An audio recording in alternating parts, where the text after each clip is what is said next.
We welcome members, invited guests and the public, both here and watching on the webcast, to today's meeting of the Environment Committee. Today's meeting will be a discussion on the climate emergency with a particular focus on reducing emissions from the buildings we live in and the energy we consume in them. Please, can everyone make sure that their electronic devices are switched to silent mode at this point? That's in the gallery as well as on the chamber floor. We're not expecting a fire alarm, but if there is an alarm, you will need to follow directions from staff. We've got a few short items of formal business to go through first. Do we have any apologies? Yes, Chair. We've received apologies from Assembly Member Arnold, for whom Assembly Member Desai is substituting, and Assembly Member Curtin. Thank you. Can I ask the committee to note the list of officers set out at item 2 of the agenda, and also ask if members have any other interests to declare? Can we have a noted? Thank you. Can I ask the committee to confirm the minutes of the previous meeting held on the 15th of January 2020 as a correct record? Agreed. Thank you. Can I ask the committee to note the completed and outstanding actions arising from previous meetings? Noted. Thank you. And can I ask the committee to note the actions taken by me as chair in consultation with party group lead members to agree a letter from the committee to the Secretary of State for Transport? Noted. Thank you. So, I would now like to welcome everyone to the London Assembly Environment Committee's meeting. This is the second of 2 meetings we've held as part of this investigation, and today we're focusing on carbon emissions from the buildings we live in. If you're watching on the webcast today, you can ask a question to the committee or to our audience of experts via Twitter at London Assembly. This committee has previously looked into issues with London's buildings, specifically those that are cold, damp or mouldy. This is an enormous problem for many Londoners and affects around 146,000 households. 146,000 households? Households. Then there are 335,000 households that experience fuel poverty. This means 1 in 10 households in the capital are struggling to afford to pay their energy bills and heat their homes during the winter months. Living in cold, damp, mouldy homes is miserable, and the Mayor and the GLA should be doing everything they can to correct this wrong. And we're looking to hear from our guests about how big the problem is, what needs to be done, how we do it well, and how quickly we need to address it. Today's meeting is a little bit different from our usual format. We have invited industry experts and community members to help us understand how London's carbon emissions from the buildings we live in affect us all. These experts and members are on the chamber floor with us today, and once we've heard the opening presentation for each section of the meeting, I will look to indications from the floor for those who would like to contribute. Discussion will be open to the gallery at the end of each section of the meeting, so if you have questions you want to ask, please indicate and I'll make it clear when we're coming to the gallery if you'd like to ask a question. So, we'll get started with the first part of the meeting on reducing the emissions from the buildings we live in. And we're going to start with a 5-minute introduction from Peter Rickaby, who has more than 35 years of experience as an energy and sustainability consultant in buildings and houses, working on projects throughout the UK and across the EU. Thank you, Peter. Thank you. Can you hear me? Is this on? Yes, we can. Good. Good morning, everyone. I'm as committed to reducing emissions from the housing stock as anybody else could be, but I've been asked this morning to focus on one particular aspect of the problem you're dealing with, which is... Sorry, Chair, could we just say what you need to do with the microphone is treat it as if you're eating an ice cream and almost put it into your mouth, but not quite. Right, I'll start again. So what I've been asked to do this morning is to talk about condensation, damp and mould, just one aspect of the issue. And condensation, damp and mould is a symptom of fuel poverty, as the Chair mentioned a few minutes ago. And households in fuel poverty are not interested in reducing carbon dioxide emissions. They basically want to be warm and dry. So if we're going to tackle the carbon emissions problem, we have to start with fuel poverty, or at least deal with fuel poverty at the same time. Fuel poverty is caused by a combination of a home that's expensive to heat, with a low-income household. And households in fuel poverty tend to either heat their house less of the time, or heat it to a lower temperature, or heat fewer rooms than those who have affordable warmth. So fuel-poor households underheat their homes, and they also tend to underventilate because they perceive ventilation as noisy, drafty, and expensive. They see the heat that they've struggled to pay for going out. So condensation dampened mold, CDM we could call it for short, is caused by underheating and underventilation. And poor ventilation fails to remove the moisture from respiration, bathing, cooking, drying clothes, resulting in high levels of internal humidity.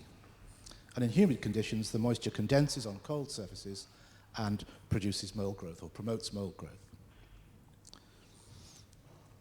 CDM in homes is unhealthy.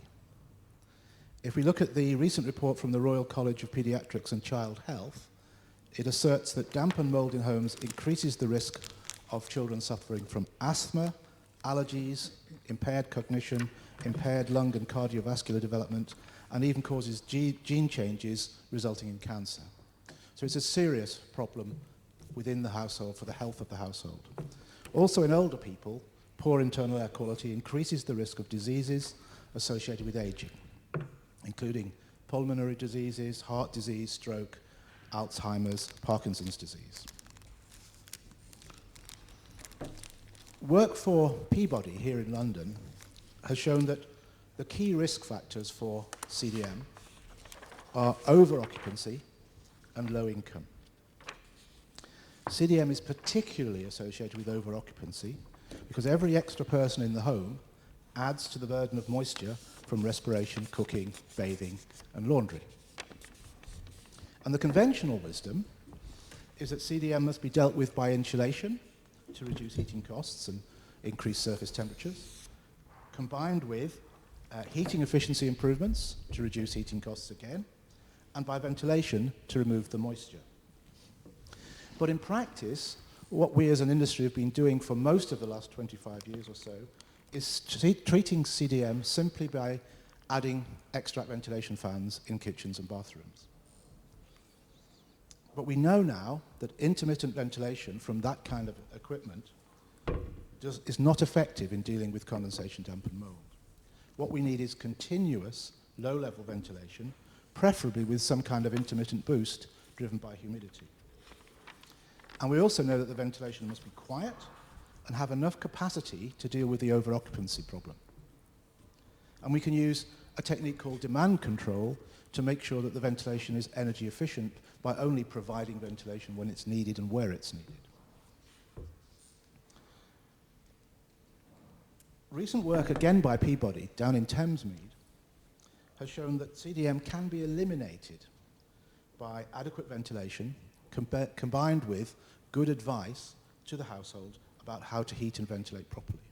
And the work done by Peabody at Thamesmead has resulted in an elimination of condensation and mold from the treated dwellings, no ventilation systems being turned off, and no mold returned the following season. So it seems to be an effective recipe. It is not always necessary to provide insulation or to improve heating efficiency to get rid of the mold problem. But both of those things obviously help, and they also, of course, contribute to reducing emissions. I'll finish with a quote from the American War of Independence, and it's to do with the fact that insulation without adequate ventilation, insulating homes without adequately ventilating them, can make the problem worse, not better. And in the War of Independence, leading up to the Boston Tea Party, the slogan that the Americans used was "No taxation without representation." Today in the UK, the maxim I'd like to leave you with is "No insulation without ventilation." Thank you. Excellent. No insulation without ventilation. I think we should get that trending as a hashtag on Twitter, perhaps. Peter, thank you very much. That was very helpful, and certainly many of us on the committee went to Thamesmead and visited and saw the homes that had had this treatment with active ventilation and the nylon strips, I think they were, that literally expand and contract depending on how much moisture there is in the air to enable more air to flow through the homes so that it gets extracted. So yes, very, very good to have that as a start to this first half of the session. We're going to now open to people on the floor, and the first question that we're going to be looking at is just the experience of living in a home that is suffering from cold and damp and possibly from mould as well. I mean, certainly I have constituents in my ward as a councillor in Islington who have literally, the ceiling almost looks as if it has bubble wrap on it because of the droplets of water that have condensed due to cold bridging. And, you know, people just having droplets falling on their head while they're asleep in bed. So the impact on people's lives, apart from the health impacts of the mould, can be very, very serious. So I just saw Chris indicating from the National Pensioners Forum, if people, when you, as we get into this, when you get the microphone, if you can, every time you speak, say your name and the organisation that you're from, because it will help people to understand who's speaking. Chris. Lovely. Thank you, Chair. Thank you, Carolyn. Yeah, my name's Chris Mason-Ryan. I'm a member of an organisation called the NPC, which is the National Pensioners Convention. I'm an elected delegate on that organisation. I'm also the treasurer for the Greater London region. Greater London, the NPC basically is a pensioner set-up organisation to look after the interests of today's and tomorrow's pensioners, which obviously I am. So thank you for the invite here. This is my second time. Thank you, Peter, for your comprehensive presentation. You brought up a number of very valid points which I can comment directly about. I, as a young child, lived in very, very cold conditions, to the point where my young sister, who lives in France, has got a lifelong illness as a result of being brought up in those conditions. So it isn't a 5-minute fix, unfortunately. It has lifelong implications.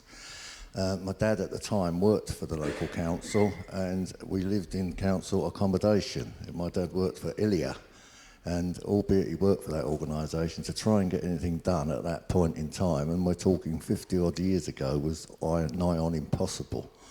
The problem bringing it up to date today is obviously very, very serious, which Peter obviously recognises. He made a very important point. He mentioned about heating and he mentioned about ventilation. I'm a skilled man, I'm a toolmaker by trade, and I did an apprenticeship. Years ago, people who worked in that field of work, heating and ventilating, did an apprenticeship. The two things work very much in unison. The other point Peter made was about having heating which is efficient, obviously to do with saving energy, saving costs, being mindful of the stuff that we're throwing out into the environment, because that's also a factor that is obviously important. Insulation of properties is obviously very important. Drafts, all these sorts of things. Our people, I won't rattle on too much, but a lot of our colleagues on the NPC live in London. I don't actually. I live in Billericay in Essex, and I'm lucky enough to own my own home. I do know a fair bit about heating and ventilating. But I hear very often from lots of our colleagues on the NPC and people that they represent that lots and lots of Londoners live in extremely poor conditions, very cold conditions. They can't afford to put the heating on for lots of many reasons, because heating is not a cheap commodity. So I don't think I'll say anymore. I think I've said most of the things I wanted to say. I certainly recognise the seriousness of the situation. My dad suffered from COPD, which again was brought on by living in very cold conditions. So again, just to emphasise the point, it is a serious, serious issue, and it has lifelong implications, not only to the person, but the people's families as well. Thank you for the time to put my contribution in. Thank you very much. Would anyone else like to come in? Yes, at the front we have Leila. Hi everybody, my name is Leila Fortunato. I'm a resident of Bannister House. I'm part of Bannister House Solar, so I'm a volunteer director. and we've put community-owned solar panels on our roofs. I lived on Bannister House for about 20 years, but in a different flat. And when I lived in my old flat 20 years ago, for sort of 4 or 5 years, I did experience fuel poverty and living in extremely cold conditions. At the time, there was only one heater in the sitting room. It was a one-bedroom flat. And it was so cold, there was condensation running down the walls in the bedroom. And there'd be water dripping down from the windows onto the floor. So there was mould growing up all of the window on the sides of the walls. And you'd wake up in the morning and the side of the bed would be soaked. And at the time, my daughter was only a baby, and I was told exactly about ventilation. But it's a bit of a dilemma, because if you have a young child, you don't really want to be opening windows in the middle of winter to be able to ventilate your home, which you know you should, but you can't because you have a young baby, so it's a catch-22. There's also a walk-in cupboard, and inside the walk-in cupboard, all of the clothes used to get mouldy, so I had to put the clothes inside plastic. But even that, it really wasn't a fix. And then the kind of heaters that you could buy were so expensive that it was just, you could only put it on for a very short amount of time. And even at one point, there was 4 of us sleeping in one room, and it was still, you wake up in the morning, you could see your breath. It was absolutely freezing. It was a sort of type of double glazing, and I believe on that side of the estate it's still that problem. But the windows themselves are made of, the frames are wooden, so there's the thing about rotting windows and draft and things like that going on as well. And when I moved to my new flat, which is still on the same estate, it's a 3-bedroom, it had central heating, but because it didn't have any double glazing, it had a similar problem with mould growing on the walls that were on the outside walls, which that problem was really only solved when proper double glazing was put in, although it still has some issues. But literally, as soon as you used to put the heating on, as soon as you used to turn it off, the wind would just blow straight through because there was gaps in all the windows, and it would become cold immediately. And it was just, it's really, really, really expensive. Even now, I have to be extremely frugal about putting the heating on. I can only put it on for a couple of hours in the morning, a couple of hours in the evening. So yes, ventilation is part of it, but it's also about being able to keep the flat consistently warm as well. Yep. Thank you. That's a very, very clear illustration of the issues that Peter was starting to outline. Would anyone else like to come in on the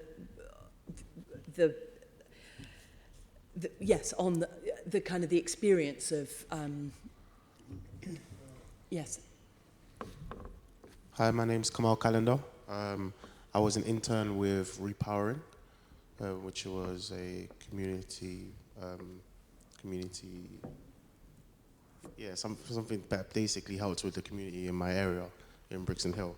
What I wanted to say was, while I was listening to everyone else, I just put down a few notes that with the issue that everyone's talking about, you can sort it out, but the way that you can sort it out is you can buy things like Dyson air purifiers, but these things cost about £500.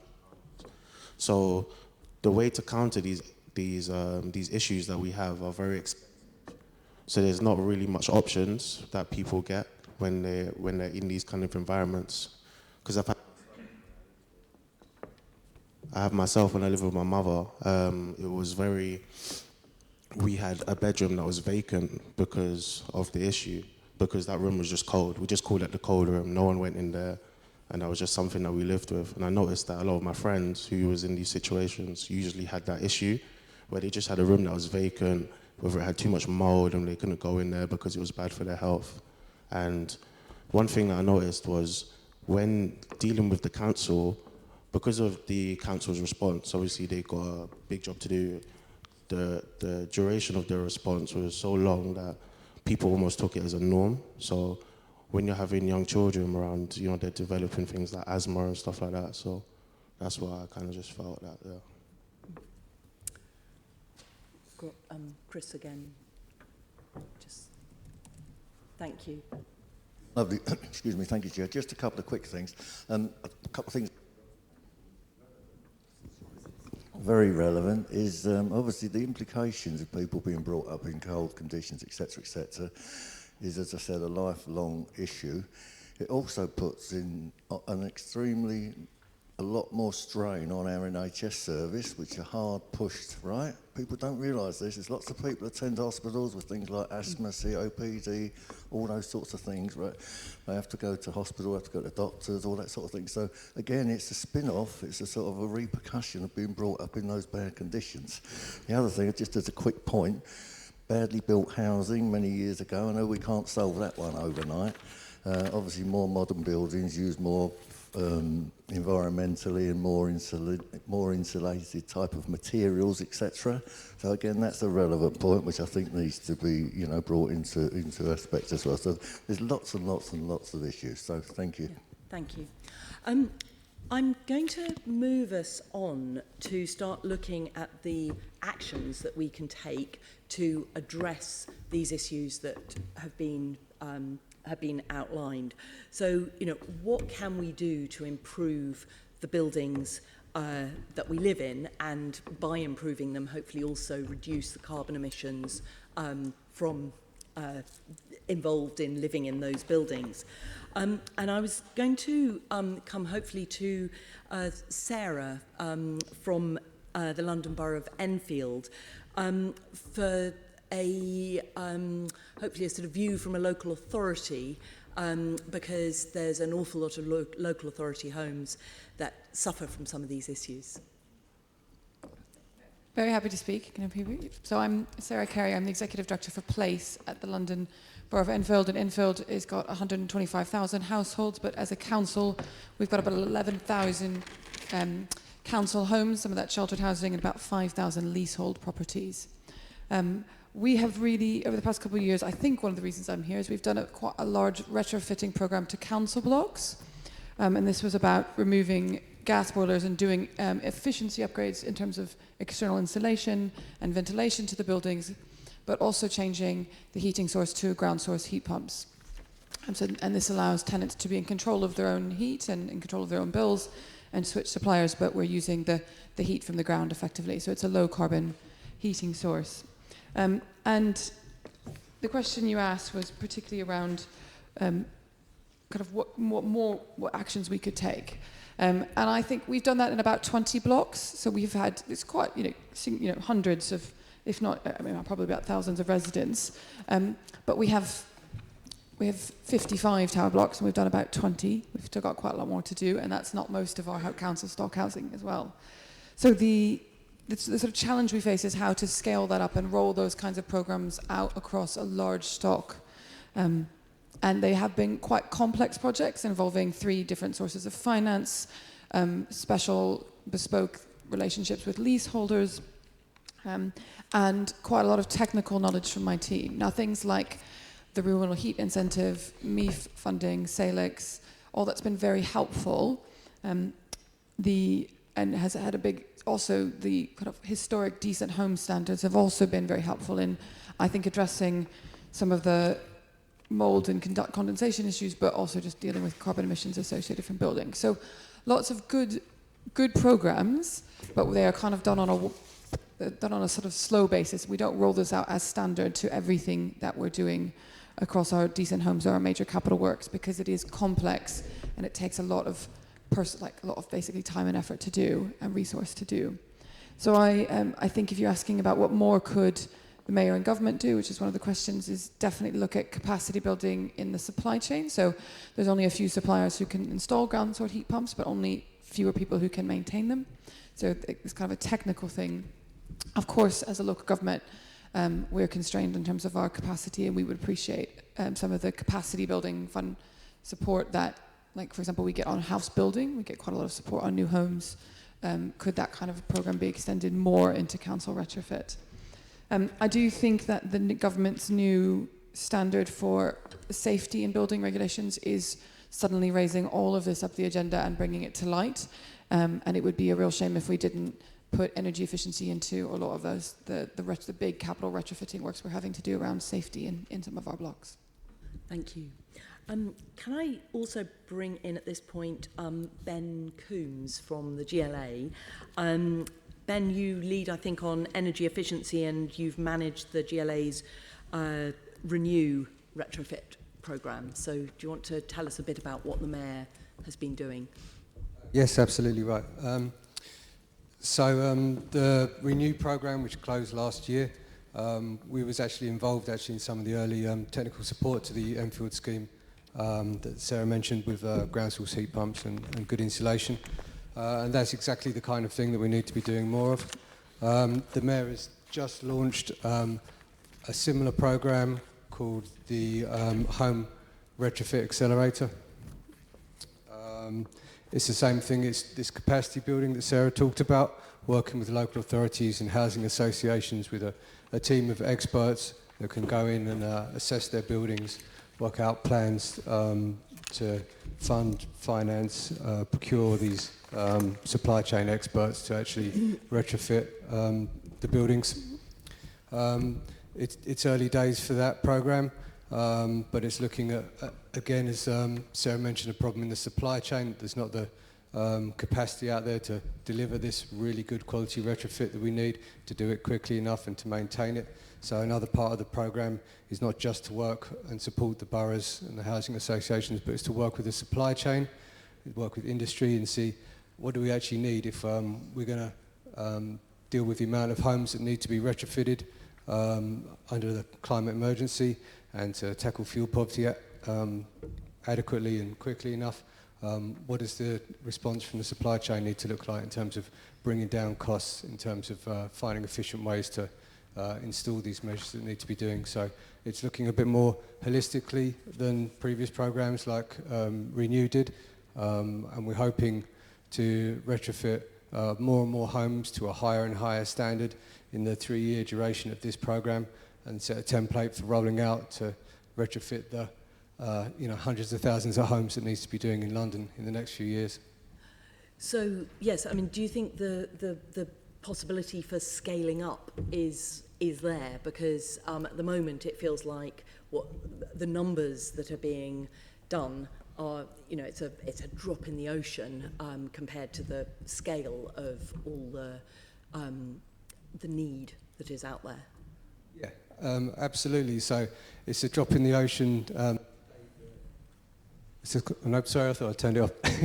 It's a drop in the ocean in terms of the amount of homes that have been done and are retrofitted at the moment, and it's also been a drop in the ocean to date in terms of the type of intervention. So to date, things like government incentive schemes like the Energy Company obligation, they seem to incentivise these singular measures, some loft insulation, perhaps replace the windows, a slightly better boiler, this kind of thing. Going back to what Peter said, we need to be looking more holistically at the building. How can we do the insulation to reduce the primary energy demand? How can we make the building tighter and ventilate it right? How can we put in low carbon heating? We need to try and do that all in one hit, so you've not got a piecemeal approach to a home or a set of homes. You're making it kind of future-proof in one hit. That is very, very expensive. As I say, what we're trying to do is get it right, and get it right quite quickly by working with these kind of forward-thinking local authorities and housing associations, providing the expertise, working with the supply chain to say, okay, how can we do the type of retrofits that we need to do? How can we do them quickly, efficiently? How can we bring the cost down by scaling up? How can we roll these programs out so we've got solutions that work not just in social housing but for owner-occupiers, private landlords. Thank you. Chris, I'm just going to pause on your input for just a moment, because I wanted to bring in Naomi from the Energy Saving Trust. I'm just wondering what your take on all of this is. So at the Energy Saving Trust, we're just about to launch a new programme. So our view is that the scale of the challenge needs the national response. So cities are doing some really interesting work, but 66% of English homes, that's 16 million out of 24 million, are below adequate thermal efficiency at the moment. So by that I mean they're below C on the 8G rainbow rating. So that's not obviously that's not enough to get us to net zero, but we're calling for the government to launch a programme and commit to a target to get all homes, where possible, to EPC-C by 2030. So that would almost eliminate fuel poverty. At current prices, it would bring fuel poverty down to 2%. It's about 11% at the moment. So the key things to do that are increased investment, because clearly some homeowners won't be able to bear the cost of that. So we need about 1.7 billion additional government funding going into that, on top of the 0.7 billion that's going into Eco3 at the moment. Lots of homeowners would be able to pay for that themselves if they had access to loans, as in Scotland, as in Germany, as in France. So in those countries, for example, what's called able to pay homeowners, who will benefit from the improvements to their home, both in increased capital values and in lower energy bills, can access around £40,000 in a low interest loan. In Scotland, for example, it's a 0% interest loan. So the key thing here is that we want homeowners to do their home all in one go where possible, because we know that homeowners are more likely to retrofit their home when they move in, and then maybe they might live there for 10 years, 25 years. So we really want to enable them to do it all in one go when they're sort of planning an extension or something like that. So the key things that we see at the Energy Saving Trust are there's subsidies for low-income households, access to generous loans, ideally up to £40,000 for able-to-pay households, and also regulation. We know that there isn't the demand. The problem with the Green Deal is that there isn't demand. We haven't got time to create demand, so we need to regulate. So Scotland, for example, are consulting on what's called minimum energy efficiency standards. So this would say that by 2024, all homes for sale or for rent need to be up to EPC-C. So that's what they're proposing. That might not be the right target for England, but we think we should be aiming to have most of the stock where possible to C by 2030. That's a massive piece of work. Yes, Lynn. Can I just ask a question? I mean, we've done a lot of work on this through the Housing Committee, which I also sit on. And one of the issues is there's a sort of get-out clause under the current minimum energy efficiency standards that if it's going to cost you a huge amount of money, like £5,000, then you don't have to bother. Do you think that having that get-out clause is a good thing, or do you think it should be impossible to rent out a property that you cannot be bothered as a landlord to bring up to the basic standard in terms of health? Because we've heard very eloquently from Chris, who spoke about the impact on people's health. We've also heard from Layla. We're talking about small children. We're talking about elderly people with COPD. The impact on people's health is quite tremendous, and the impact in our hospital A&Es is huge. Is this something, when you say regulation, is this something we should be legislating for, that people should not be renting out properties that are harmful to people's health? The maximum investment for landlords is too low at the moment, at £3,500. In Scotland, it's set higher. You do need to make sure that landlords have access to funding. So, for example, in Scotland, landlords can borrow the money to retrofit their homes. And they'll obviously then gain from the increased capital values. So some homes will be above a sort of reasonable threshold. So there does need to be an upper threshold, but £3,500 is definitely too low, we would say. So we would like to see it higher, but we would also like to see loans to landlords. I think we need to be realistic. Lots of landlords are accidental landlords. They might have one property. They don't have the expertise. They need advice. They need hand-holding. They need access to finance. So it needs to be balanced. It needs to be stick and carrot. It needs to work for everyone. We need to take everyone with us. But having introduced the EPC, sorry to pursue this, the Energy Performance Certificate, which has only been around for the last is it 10 years now that we've had them? It's not a terribly long time. No. But we do, every time someone rents out a property again, they have to get hold of an energy performance certificate. So it's not as if we don't know when people are renting out their property, whether it's one property or a portfolio of 20,000 properties. It's not as if we don't know what the situation is. So we could quantify how much would be needed to, and I agree with you that we should be assisting the smaller landlords or even potentially some of the larger landlords if they're going to be doing a lot of work. But given that we actually know what the situation is, shouldn't we be saying, you know, it's unfit for human habitation if it's showing up on an EPC as, you know, very, very low? And I know that there was originally a plan that you wouldn't be able to rent out privately after 2018 if your property was very low, had a very low rating. I haven't really heard what's happened with the progress on that. So that has come in. So you can't rent out, you can't have a new lease if it's below EPC-E at the moment. And I think that goes, is it now? Does it start or is it April? Is it January? Or? Yeah, so from April this year, that will go to existing tenancies. So that's EPC-E. There were plans to move it to increase that to D by 2025. So that is coming in the private rented sector. An issue, though, is that there is very low enforcement. So although we've got the regulation, it's the enforcement where we now need the work. So local authorities need funding to enforce it. But a key thing is that local authorities don't know where the registered landlords are, so they can't enforce it. So a report was done for the Committee on Climate Change last year, and the key recommendation there was that we need a landlord register, just like we have in Scotland and Wales, and also funding for local authorities so they can actually enforce that. So a landlord register and then the ability to enforce, but of course the number of staff in local authorities has gone down, so actually anybody bothering to comply with this might be quite low because they're fairly sure that no one's going to come around and check. Yep. I think some local authorities are dealing with this through landlord licensing. They are. And trying to bring the MEES regulations, the minimum energy efficiency standards. Very good work in this Islington's area, doing some and as well. Islington too. Yeah. Yeah.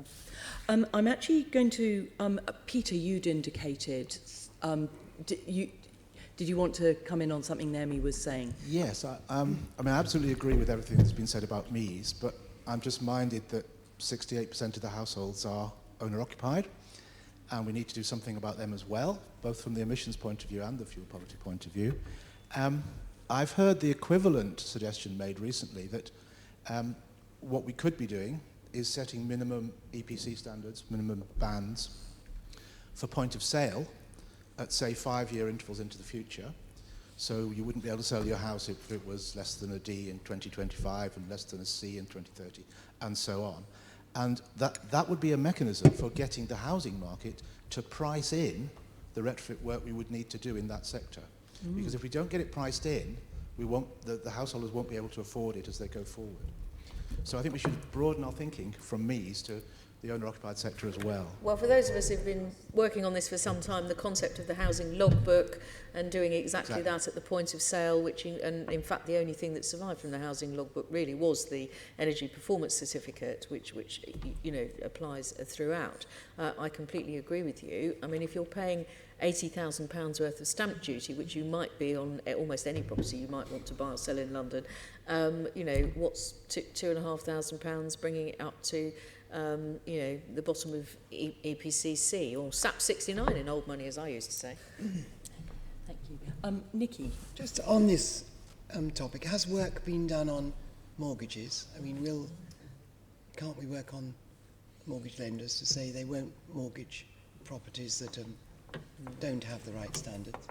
I don't know much about mortgages and energy efficiency. I know there's lots of pressure trying to be brought onto both valuation surveyors and mortgage providers to respond more or to reflect in the energy efficiency of the house in what they're offering and how they're operating. But I don't know of any strong mechanisms yet. I do know that there are large numbers of there's a large consortium of financial institutions working at the moment with BEIS on providing funding for retrofit, and their main concern is to take out the technical risk. Can we get, they're willing to lend to allow people to do retrofit of their homes, and they're willing to lend more for greener homes or for homes that will become greener, but only if we take the risk out of the process. And of course, the risks associated with doing retrofit at scale are process risks rather than technical risks in many cases. We really want it to be mandatory, don't we, in some way? I don't know if it's still happening, somebody might know, but San Francisco used to mandate for these mortgages. But anyway, nobody knows. Something to pursue. Yes, Chaitanya Kumar from the Green Alliance. Yes, my name is Chaitanya. I work as a head of energy and climate change policy at a think tank called Green Alliance. We've looked at this problem from an emissions point of view. From an emissions point of view, obviously it brings a significant level of co-benefits with health, with comfort and everything else. Something Ben mentioned earlier, I want to follow up on that, is this sort of one leap approach, i.e. the housing stock we've got to a housing stock that is effectively net zero energy, ideally. That's the kind of, when you're looking at a climate emergency scenario, that's the kind of steps we ought to be thinking about as well. But again, as Ben alluded to, those sort of measures are extremely expensive as of today. And that is a very clear barrier, the financial barrier. Now, Rick mentioned there is sort of pots of money opening up. They're just figuring out where to invest this kind of money. And this is one area where we can really try and develop supply chains for what is called whole house or deep house retrofits. The report that we worked on looked at one model of this. There are several out there, but one which we were impressed by is a Dutch model called the Energiesprong. London's already doing some of it, but as you mentioned, it's a drop in the ocean. We need about 10 of them, is yes. that right? Yes. Yeah, I mean, yeah. Small, absolutely small. Nottingham has tried 10, things like that, but we're looking at large-scale supply chains to open up because that's what will bring down the cost of these retrofits. The advantage, though, that we've looked at is obviously in terms of carbon emissions and energy reduction.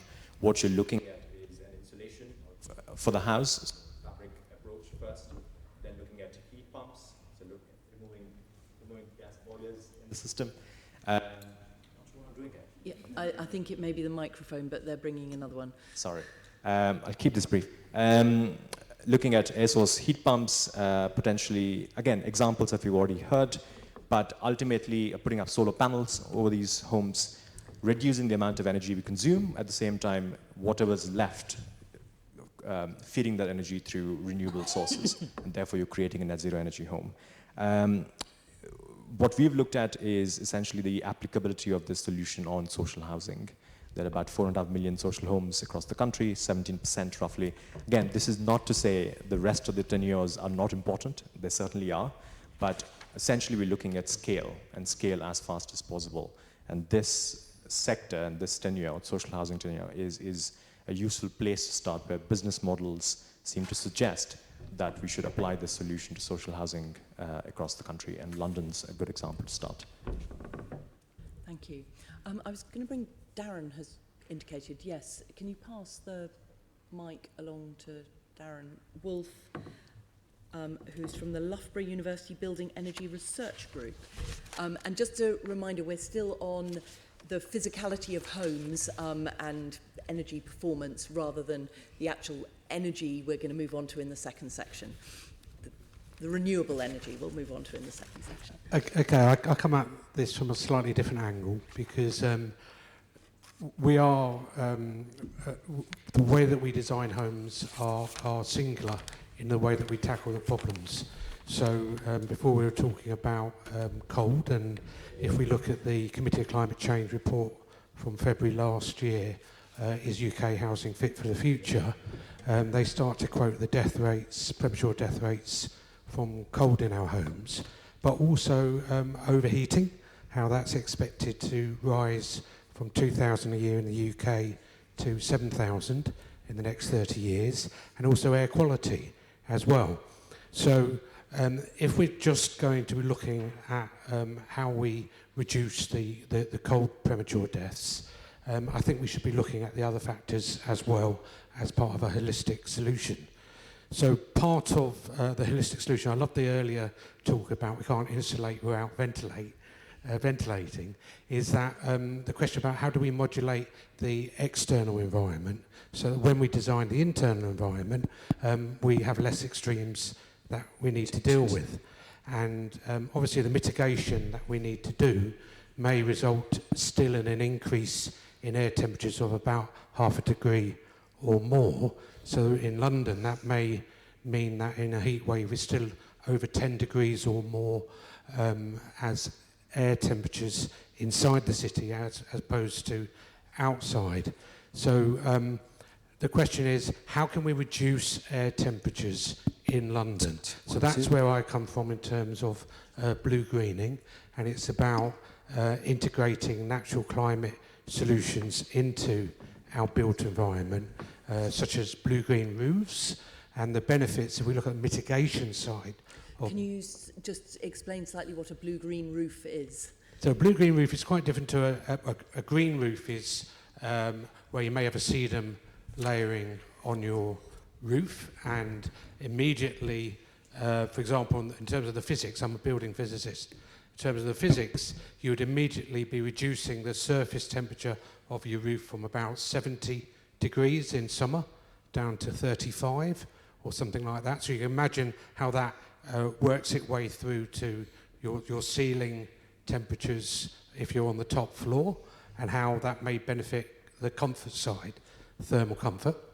And where that feeds through is we need to stop people mechanically cooling as much as possible, and the emissions associated with that. So the question is, how can we cool our external environment using our roofs? And blue-green roofs is there's a different type of vegetation, more evapotranspiration, so a lot more cooling associated with those roofs because they have a water storage associated with them as well.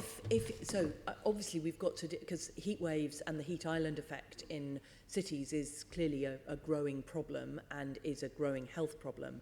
How does one combine the keeping people warm in the winter and having homes that are affordable to heat in winter and stay comfortable and warm with a home that is cooling, doing blue-green cooling with the roof and providing cooling in the summer?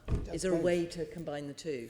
Yeah, so the key is to get the right balance, and we can use predictions, computer simulations to understand with a very good representation. I also chair the building simulation group at the Chartered Institute of Building Services Engineers, and our predictive methods are pretty good, but they're not being used well and translating into the balanced designs that we need. So, for example, why we're not having secure ventilation in all our homes and buildings to the extent that we could do, meaning that if we just open a window, we may lose the security, but we get some ventilation, but we may need to close our blinds or curtains, which will reduce that ventilation. So we're not thinking through a very clear, effective ventilation strategy in our homes and buildings, which would help with the mould issue as well. And then modulating potentially modulating the outside environment, where the evidence is there you can reduce air temperatures locally by up to 4 degrees centigrade, which is something that would open the door to being able to naturally ventilate a lot more. Because part of the issue is that we feel we can't open our windows if it's really dirty air outside. So how we deal with the ultrafine particles in particular with our roads and all the particles lying on our roads due to brakes and tyres and road wear. So again, as part of a holistic solution, that would be to potentially, if we ban non-porous surfaces in our designs, that would help to contain the particulate pollution that we get in our air. Okay, so you've raised a huge extra raft of issues. Obviously, yes, there's the ventilation and what's the state of this air that we're letting into our buildings, and the issue of needing to think about ventilation both in terms of cooling in summer and in terms of keeping warm in winter. And obviously that then links back to the ventilation that Peter was talking about, which is about making sure that you've got that you're helping to reduce the risk of condensation and mould. I saw Sylvia looking like you had something you wanted to add. Yes, hello. Sylvia Baron from the GLA. I work in the energy efficiency team. I guess I just wanted to touch on new build as well. I know we haven't yet. A majority of houses obviously are already built, and we need to treat them, as it's been said here on many occasions. Before I move on to new build then, just a couple of points following on from, I think, both Energy Saving Trust and the experience in London Borough, is that, yes, this is expensive to do. So what the Mayor has been calling for recently is to, first of all, have the ability to actually enforce the MIF, the Minimum Energy Standard, because, as it's been said, it's not being enforced at the moment. So I think it's sort of publicly called for sort of £2 million a year to be sort of allocated to London to be able to actually enforce those minimum standards, or they just won't happen. And the other one is, at the moment, energy efficiency measures, renewable energy, battery storage, are subject to VAT. And, if you are very serious about decarbonising, I think we are calling for all these technology to be VAT free as well. I think that would help with the cost. And I just want to point then on new build. London has got a lot of new build compared to many cities. And again, here at the moment, nationally, there is no minimum standard for new build to be zero carbon. And I think we are missing out. We are building houses and buildings today that will need to be retrofitted in a few years. That just doesn't make sense. So in London, through the London plan, again, there is here a requirement for every new houses to be zero carbon. And there is, a system of carbon offsetting that's part of that as well. That means that then the London Borough will get some payments from developers if they can't quite reach the zero carbon target, and sort of the difference there is made of for a sort of price of carbon that then the London Borough can use to invest into other energy efficiency projects in the borough. So, London in that sense is leading the way on new build at the moment. Thank you. I'm going to move us on to think about the funding and the measures and powers that we need from the Mayor and from the government. And I was going to bring John Cole-Murray in, who is a Programme Manager for Energy in the GLA Development Enterprise and Environment Directorate. Yeah. Thanks, Chair.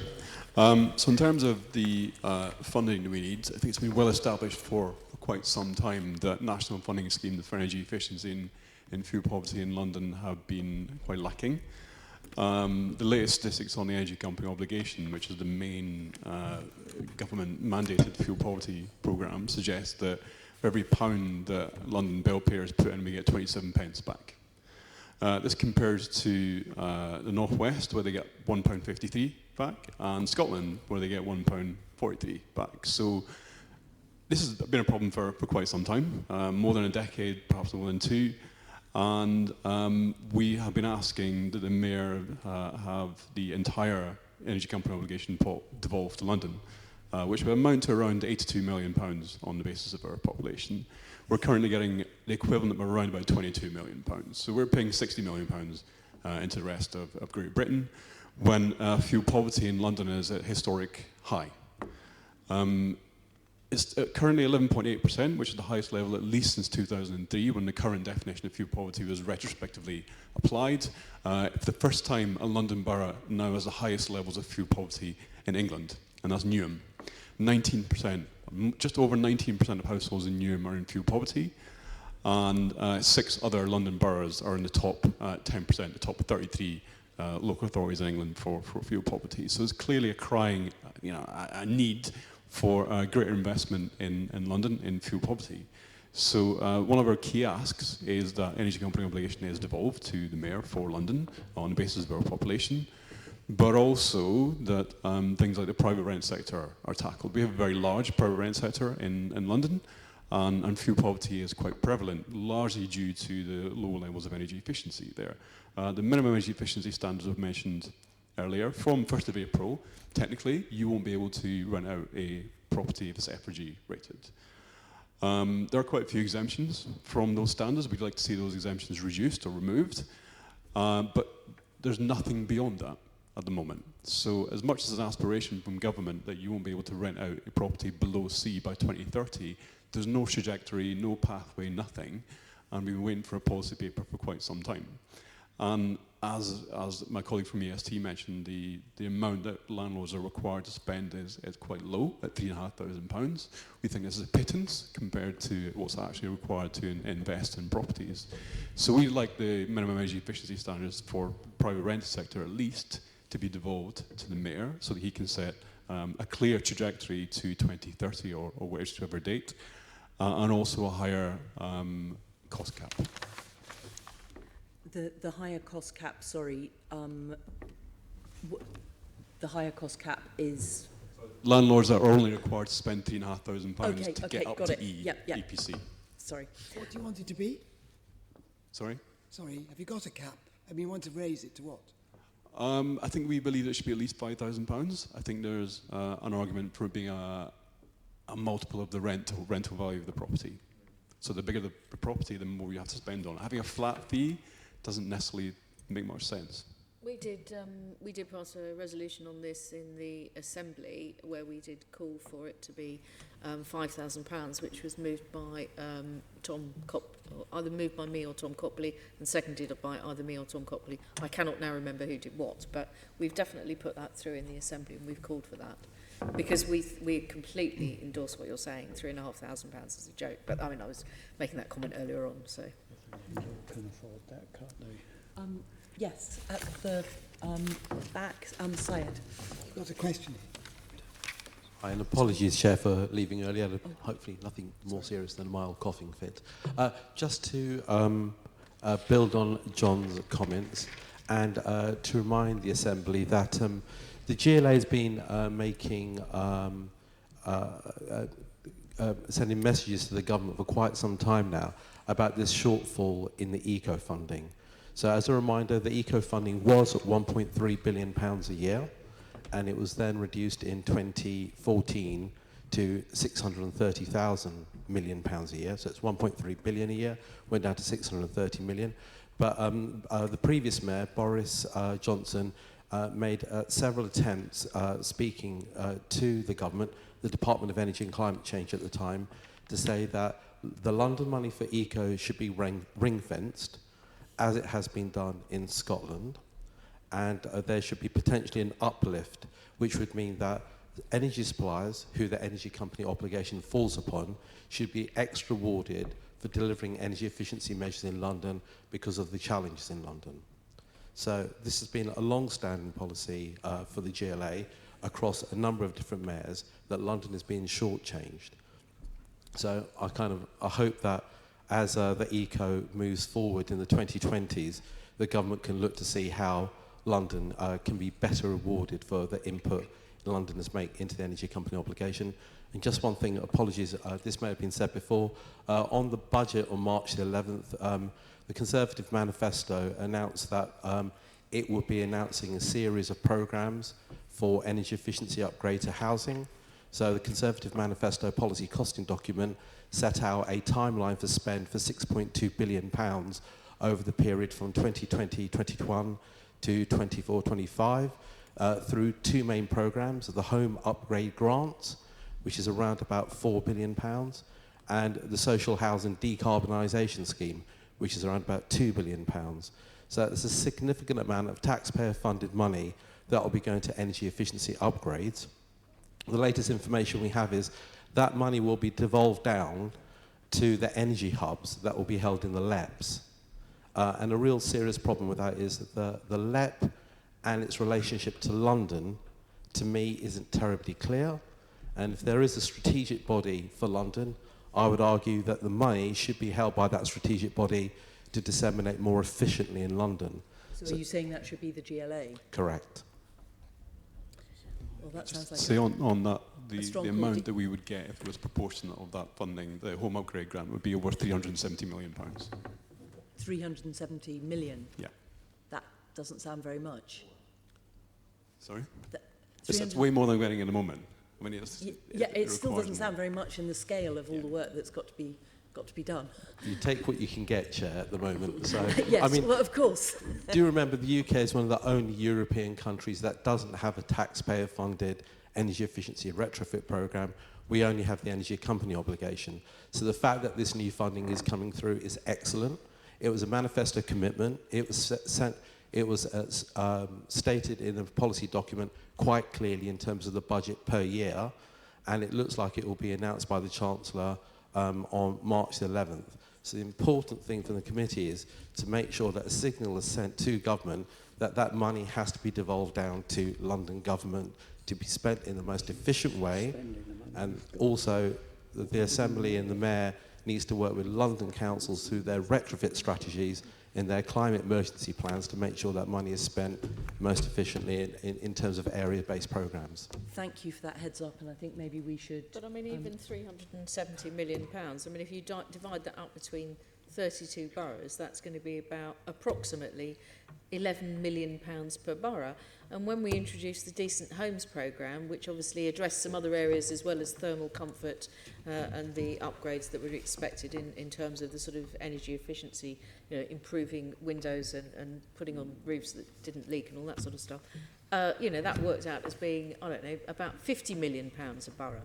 I don't want to say that this is a bit of an insult, but 10 or 11 million pounds a borough is a bit of a joke. I'm not going to say it's an insult, but it's not enough. Sorry, is it annual? Is the money annual or is it a one-off? I mean, I don't disagree with you at all, Leonie. I'll just say that this is, in addition to eco-funding, the eco-funding was reduced, as I mentioned, it was cut in half in 2014.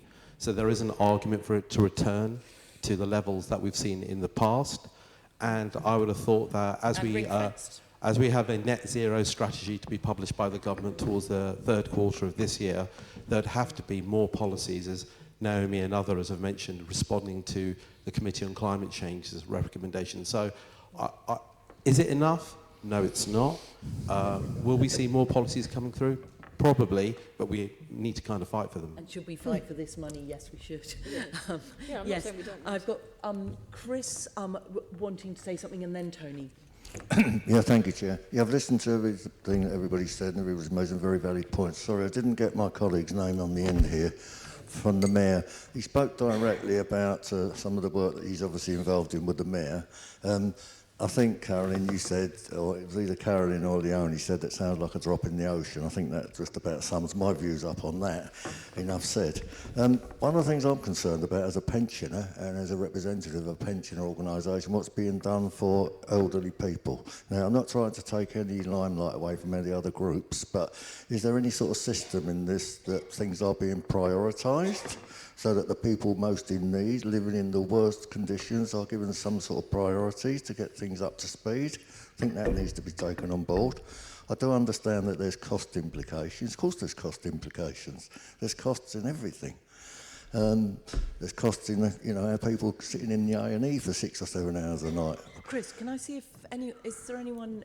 Yes, Just John. a couple of points. If I could just you want to finish make my another point, and I'll be point, very okay? brief. I will be very we're brief. just getting to the point when we're going to be coming to the gallery. If I think- anyone's, so if you're in the gallery and you want to ask a question, if you can start thinking about that. I think, Chris, I continue. think landlords ought to be made a lot more accountable. They're too greedy. They want maximum rent with doing minimum amount of work. I know that's the fact, and that's happening in London, out of London, and all over the country. As far as energy efficiency is concerned, I thought there was already a system in place because I had my house up for sale about 3 years ago, and before I could even put it on the market, I had to get an energy efficiency certificate, i.e. to make sure my house was properly insulated, heated, ventilated, etc. Chris, those energy certificates are in place. The problem is there's a lot of homes that are rated very, very poorly.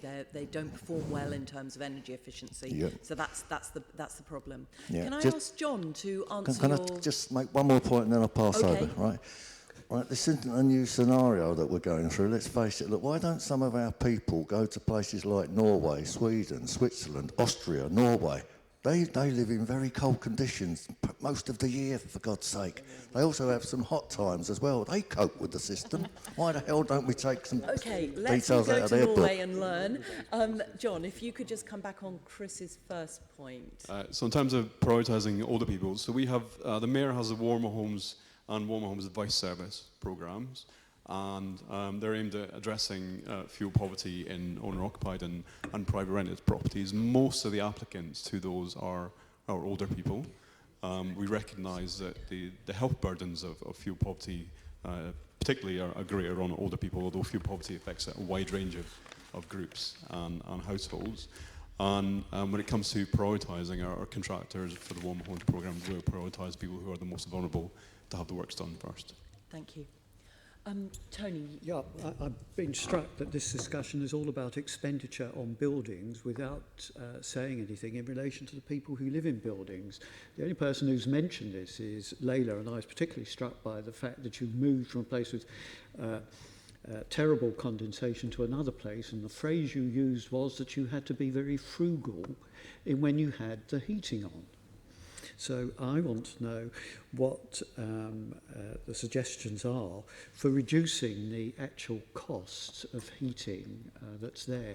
I'm very struck that we've got somebody here from Enfield, I believe. We're Are we coming to in that? the second half, which Leonie's going to be leading on in just a moment. So okay, you're excellent. jumping in just a tiny bit too early. Okay. So I'll pause Okay. that question. Thank and you. can Call me then. Yes. Sean, did you have something you wanted to I had a question for John. John? Yeah, John. The measures you called for would seem to have an impact on rent. So we've all talked about, government putting in money, that landlords should do more, but ultimately every bill in this country comes back to us. And I wonder if any work had been done on the impact that the measures you called for would have on rent, because obviously anybody who lives in London will tell you rent is absolutely ridiculous. And I'm always slightly nervous about things that are going to add to that cost. Or what you're asking for seems eminently sensible, but has any work been done on what that might do to rent? Not to my knowledge. I'd have to get back to you on that. But I mean, yeah, there is, I suspect, some nervousness about talking about increasing the capital value of a landlord's property. We don't want them putting up the rent, because technically you could save a few pounds on energy bills and the rent could go up by 20 quid a week. So without other non-energy related interventions being in place in terms of perhaps rent controls, not my area, it's very difficult to counter that completely. But I would, as someone who's paid rent horrifically in the past, I think someone should do that. Because if you're going to talk to the public about taking on these costs, and it is us who take on the cost, my first thing would be, well, what that's going to do to my rent. And we know that a landlord will pass on the cost. Some portion of it, 10% of it, 150% of it, but some portion of that cost is going to get passed on. And I think someone does need to look at that. It's worth saying that for the Warmer Homes grant, that is covering the full cost of the installation up to £4,000. But my point was on the things that impact on a landlord that he'd pass on or she'd pass on in rent. Yeah. Thank you. Can I bring in Agamemnon and then Naomi? And after that, we will go to the gallery if anyone has a question they want to ask. Does anyone in the gallery have a question they want to ask? Yes, we have one. Okay. So I'm the chief exec for Repowering, and I've put into this discussion because I think really what we're not talking about, the systemic issue of land banking. London is basically being bought by developers, and central government under Cameron pushed for the scrapping of zero carbon homes. Boris Johnson fought back with that, but there was nothing he could do. He tried to keep some things. So I think what we have here is a massive, these mushrooming buildings behind us need to be discussed. We have 37.5% of the GDP of the UK being created by London, and it is not being spent on Londoners in their homes. And there's this whole discussion of I don't know, it could be British guilt, but it's even the British guilt within London where they were saying, oh, well, we shouldn't have the money spent on our own homes because it always goes to London. All the money always goes to London. That's the sort of big discussion. So the number one thing is about land banking. Private developers pushing up the price of rent. That's what's happening. Rent is going up. It's not that rent you can talk about it at the base route and saying, oh, you shouldn't put up your price here or there. The fact that the price of housing is going up is due to developers who aren't filming these buildings. There's £7 billion of investment down on the South Bank by Vauxhall. None of those houses are full, 30% occupancy. That they got £65 million from central government when the pound fluctuated. You know, there's huge issues here that we're not discussing, which I think should be there. And it's more about planning. We need to have planning issues right from the outset. Whether you're talking about emissions from what New York did was they said there was not a feed-in tariff, but anyone who had a green roof or a green and blue roof got a subsidy for water attenuation because we have a cost associated with flooding. If the water attenuation is built in there, you have cooling that's created, warming that's created, higher thermal insulation value. So this is directly related to planning, and it's directly related to planning issues around who and how people can do land banking and who and how can get away with nonsense because there's huge amounts of Section 106 money which were not paid into all the boroughs, and there has been some studies that have been done, and it would be, the high estimates are about 800 million of Section 106 money that should have gone in, and you guys are letting it slip through your fingers. And I say that in the most loving, kind way, because I know that every single one of you is doing your best You're not that you can. actually us, but yes. Yeah, but I mean, we and you know, and just for the record, these guys run around to Sweden and to Denmark and everything. They really do. It's just that the policies get scrapped by central government, and we have to recognize that that was a huge thing. So I'm very happy to talk about community energy and solutions and people's stories in the next section. But I just felt, from a policy perspective, all the work was done with zero carbon homes, and that was scrapped by central government. And there's all the policies are there waiting to be pulled back up, and we could deal with this right now. Yep. This is just a really quick point on the cost cap. So Bayes did the Bayes response to the cost cap consultation for landlords. So it was agreed that it would be set at 3,500, but they did consult on a higher cap of 5,000. So the Bayes conclusion was that a £5,000 cost cap was unlikely to increase rents. So they didn't provide I don't know how they decided it, but that was their feedback. Okay. Thank you, that's very, very helpful. Now we have we're going to the gallery, so we have one question here in the gallery. If you can give your name and if you're from an organisation. You holding that? Henry Muss, Extinction Rebellion. I'm not about to take all my clothes off for any sort of protest. I was involved in setting up Salix Finance about 10 years ago, which is a funding mechanism for local authorities, NHS and universities. And they sort of proudly say that £250 million has been invested in a tranche of measures, which goes from low carbon heating to insulation building fabric. Given that 300 local authorities and the UK government have declared a climate emergency, and sometimes they use the rationale that there's tanks in France and a foreign invasion is about to hit. What we're not seeing now that governments are telling the truth and local authorities are telling the truth is any extra funding or ring-fenced funding. So I'm very interested to know what the GLA and all the local authorities and what Sajid Javid is going to produce on March the 13th in his budget, having declared an emergency. Where are the emergency funds? Because there's a lot of expertise and frustration in this room that a lot of this technology is very simple, very straightforward: insulation, double glazing, solar panels and heat pumps, which have been around for 30 years. You know, Finland, it's -10, although last month was 17 degrees because it's 25 degrees warmer. So the money's not there, the policy and mechanisms are straightforward. What we need is a reboot and a kick up the backside of this government and local authorities to actually put their money where their policies are. Thank you. I think the local authorities would quite like to have some money from government in order to be able to put these policies into action. But thank you, that's a good point, well made. Do we have any other people in the audience? There's one person over here. If you can give your name and if you're from an organisation, that would be very helpful. Hi, I'm Chris Proctor and I'm an architect, and I've been working with Architects Climate Action Network, And we're looking at policies, idea policies to put forward to get thinking on lots of areas.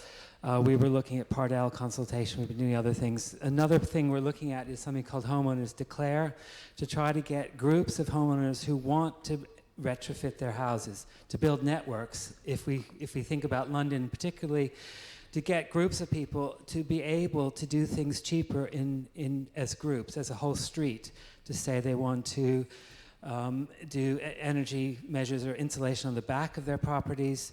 If they do it across a whole terrace, it's much cheaper than individual. It's so difficult to do one by one. We need to look at networking more. Thank you very much. I saw Syed here. Could we have the microphone, please? First, Syed.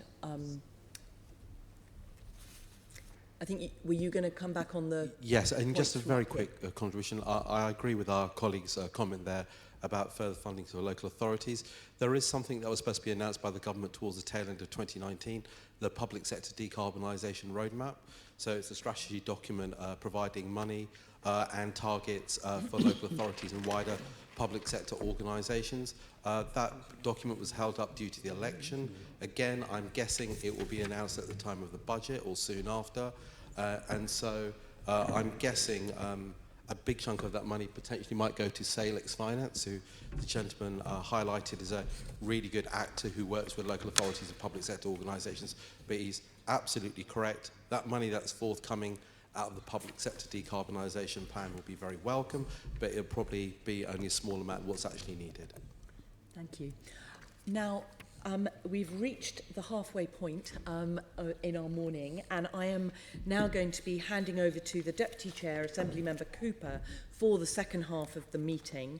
And we're now going to be looking very specifically at reducing the emissions from the energy consumed in London's homes. Leonie, can I? Which means that hopefully we might come back to a bit of a discussion of heat pumps, which just got a bit of a look in there. Can I first of all say thank you very much to everyone who's made contributions over Slido, and there's some on Twitter and also from the floor, but also to our group of experts. And I think we've started very well by setting out the need for improving energy efficiency of London's homes. And I think it is quite right to talk about the need for behaviour change, as well as the fact that there should be no ventilation without insulation. I think all of that area is incredibly important to what we're trying to do in terms of putting some flesh onto the bones, getting some information out there about what we really need to be doing in practical terms to meet the challenge of the climate emergency and what we need to be doing now, because we do need to be acting now. Now that's essential. The insulation side, the behaviour change side is essential. Particularly for the 1 in 9 Londoners who are living in fuel poverty, but we can't stop there. We can't expect there to be no energy used in people's homes, however well insulated they are. Even a passive house insulated to the highest possible standard, there will still be some energy used. So to become a zero carbon city, we obviously need to be a net zero by 2030, zero carbon by 2050. We also need to be looking at what we're doing in terms of the energy, the operational energy that does get used in buildings as well. So that's really important. We've made quite a lot of progress over the last decade or so in terms of decarbonising the whole of the energy grid. I had a quick look at the 11 p.m. last night, so there wasn't any solar, and we're down to 200 in terms of carbon intensity, whereas about 10 years ago we were at 400. So we're really starting to press down. And just in 1 year, the national grid increased by 6 percentage points from 32% to 38% between 2018 and 2019, how much energy is being derived from renewables. Now, you know, that's enough. That's still not enough. The amount that's coming from gas and other fossil fuel burning sources is still too high. We're not down to the level of the 100, the carbon intensity that we were hoping to achieve. We're not there yet, so we've still got a long way to go. We still need more solar, more tidal, more wind, and so on and so forth. But we also need to think about what we're doing in terms of people's homes.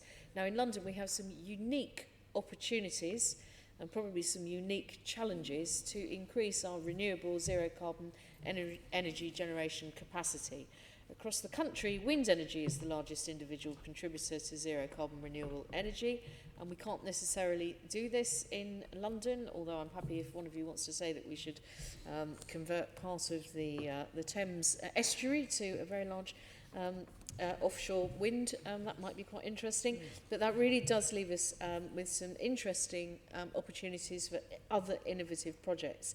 Just in the last couple of weeks, the most recent beneficiaries of the third round of the London Community Energy Fund, and there's a couple of practitioners from the community energy field who are amongst our guests today, have just been announced. These include scoping feasibility of installing solar panels on a primary school in Wandsworth, in my own constituency, pursuing an anaerobic digester project on the site of a flexible workspace hub in Lambeth, and installing an air source heat pump at a school in Lewisham.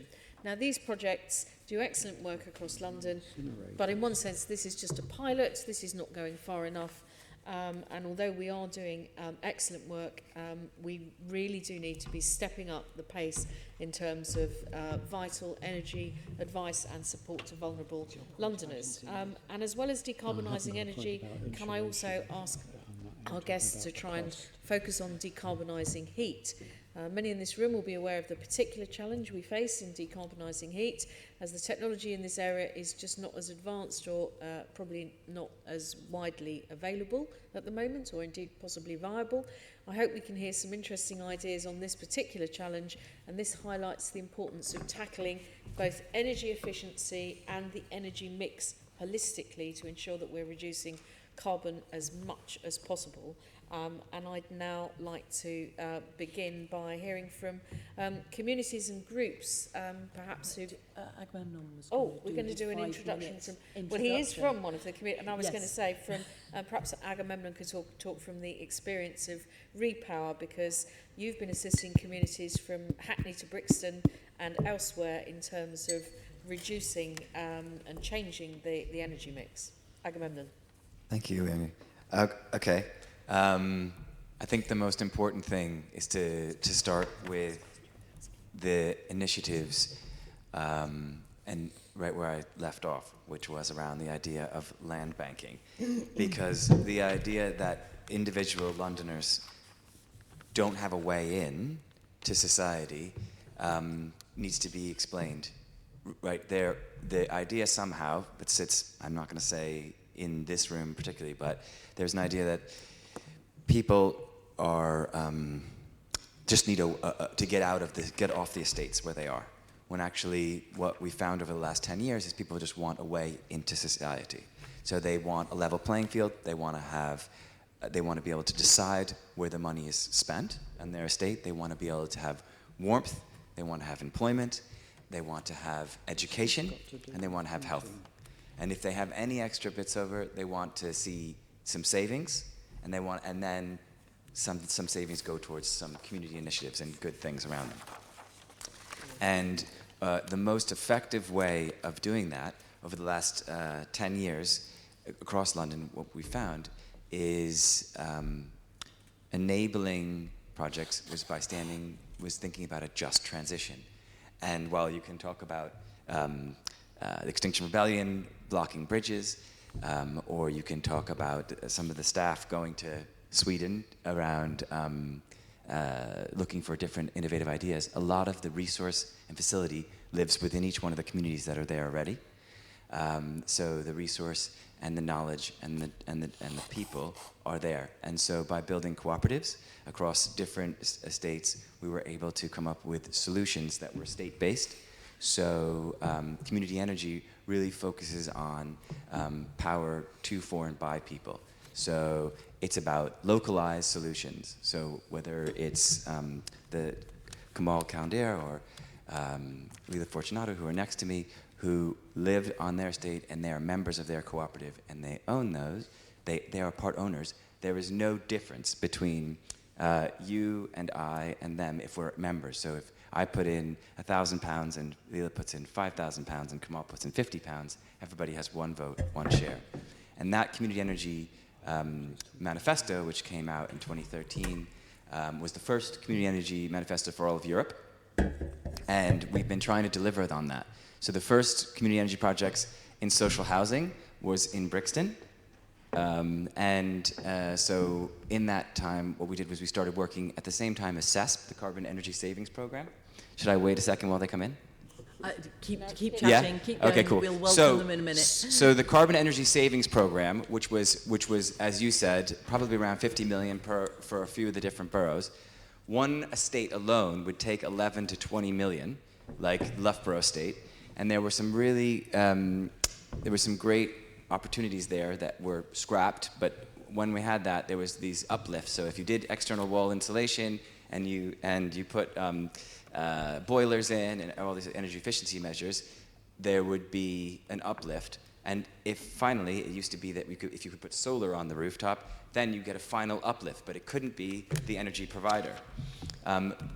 Brixton Energy Solar One was the first and only, because it was scrapped, the place where a community-owned organization put solar panels on the social housing rooftop in Elmore House, and then sold that carbon to E.ON. And with the money, it was exact amount of money that we needed to be able to run these engagement programs, schools programs, paid accredited youth training programs, which Kamal was a graduate of.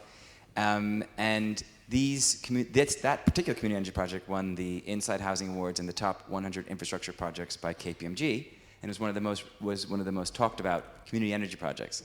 From there, there's what, Said, how many community energy projects are there now in London? So I should say I'm also the chair of something called Community Energy London. Through the grants that the Mayor's provided, through the London Community Energy Fund, we have 48 projects in addition to the projects that Agamemnon's been speaking about. So I'm hoping by the end of the year, we'll have in excess of about 70 to 80 projects across the capital. So in 2012, there was only one. And what we realized was the only way to stay truly community was to get the young people involved, so going into the schools and doing programs and having parents from those things talking about energy efficiency and talking about behavior change. And so linking them to their schools, putting the solar panels on their roofs, putting it on their homes, and then having it owned by that community. And the big step in all of this is devolving from local government or national government assets to these groups with leases. And it's right now taking place with TfL. But there's 13 or 14 local London authorities which have gone through the lease agreements. In 2012, Simmons & Simmons had to spend had to create 112-page lease agreements because the councils were having a difficulty devolving to communities. And now there's a set lease that goes across all of the London local authorities. And so community energy is really spawning, and there's about 5,000 groups across the UK, directly addressing in many different ways, from using local currencies and schools programs to working with energy efficiency. But the thing that binds them all is that it's locally owned and it's locally managed. And that's the sort of take-home piece about I'd like you to say about what community energy is. And we can give examples, and there are people here who are members and directors and graduates of the schools and training programs. So do you want to pass the microphone? Sorry to pick on Kamal, but maybe you could talk. I mean, that's the kind of the overview and giving us the figures across London. But could you talk to us specifically about Brixton Energy Solar? And could I just could we just welcome the children from Molam Primary School and Marion Richardson Primary School from Tower Hamlets. Welcome to all of you. Hello. And we're having a conversation this morning, about our homes and how we can make them warmer and how we can get energy that is clean energy, and that's the bit that we're just moving on to just at the moment. So welcome to all of you. Sorry. Yeah, sorry. What was he actually asking for? So I was asking for the specifics of how does it, because Agamemnon was giving us an overview, if you like, of how community energy works, and we talked about the number of projects across London, we talked about the number of projects nationally and how it works in terms of the transfer of the asset and the ability of many groups to be involved. And I just wondered if you could speak about how Brixton Energy Solar operates as far as local people are concerned on the grounds specifically.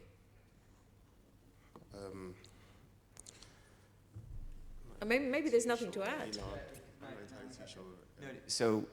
Okay, so just so you all know, when Kamal was 19, he started the paid accredited AQA training that we did. So there's no way that people will all come to you guys and say, we're putting solar panels on the top of your roof. Well, how do we do that? We've got to raise money. Okay, great, put it up there. And that's exactly what Kamal said. But Kamal was interested in more than one thing. You wanted to make t-shirts, you were interested in car clubs, you wanted to do teacher training stuff. And we said, we'll do a paid accredited training and you'll learn about the solar that's going on the roof. You'll look at the financial modeling, which is business course. You'll look at the energy efficiency and do draft proofing in your home, and you'll get accredited to do that. And you work along things. So you can talk about what your home was like, all your friends that worked on the course, and what happened as when you invested your own money into it, and that you get a check, and you can say what you want to. I mean, it's about your experience as a lived resident. So when I started the Brixton Solar Free, right? Yeah. Brixton Solar Free, I went into my local estate and I wanted to know what was going on. I've always been a huge fan of renewable energy. So they said that there was a project that was going to be starting with Agamemnon. So I was introduced to Aga. And so when we did this project, it taught me about how actually money was brought into the community and how it was going to be used to better the community. So we were going to have solar panels put on the roofs. We were going to have home draft busting. Is draft busting? Yeah.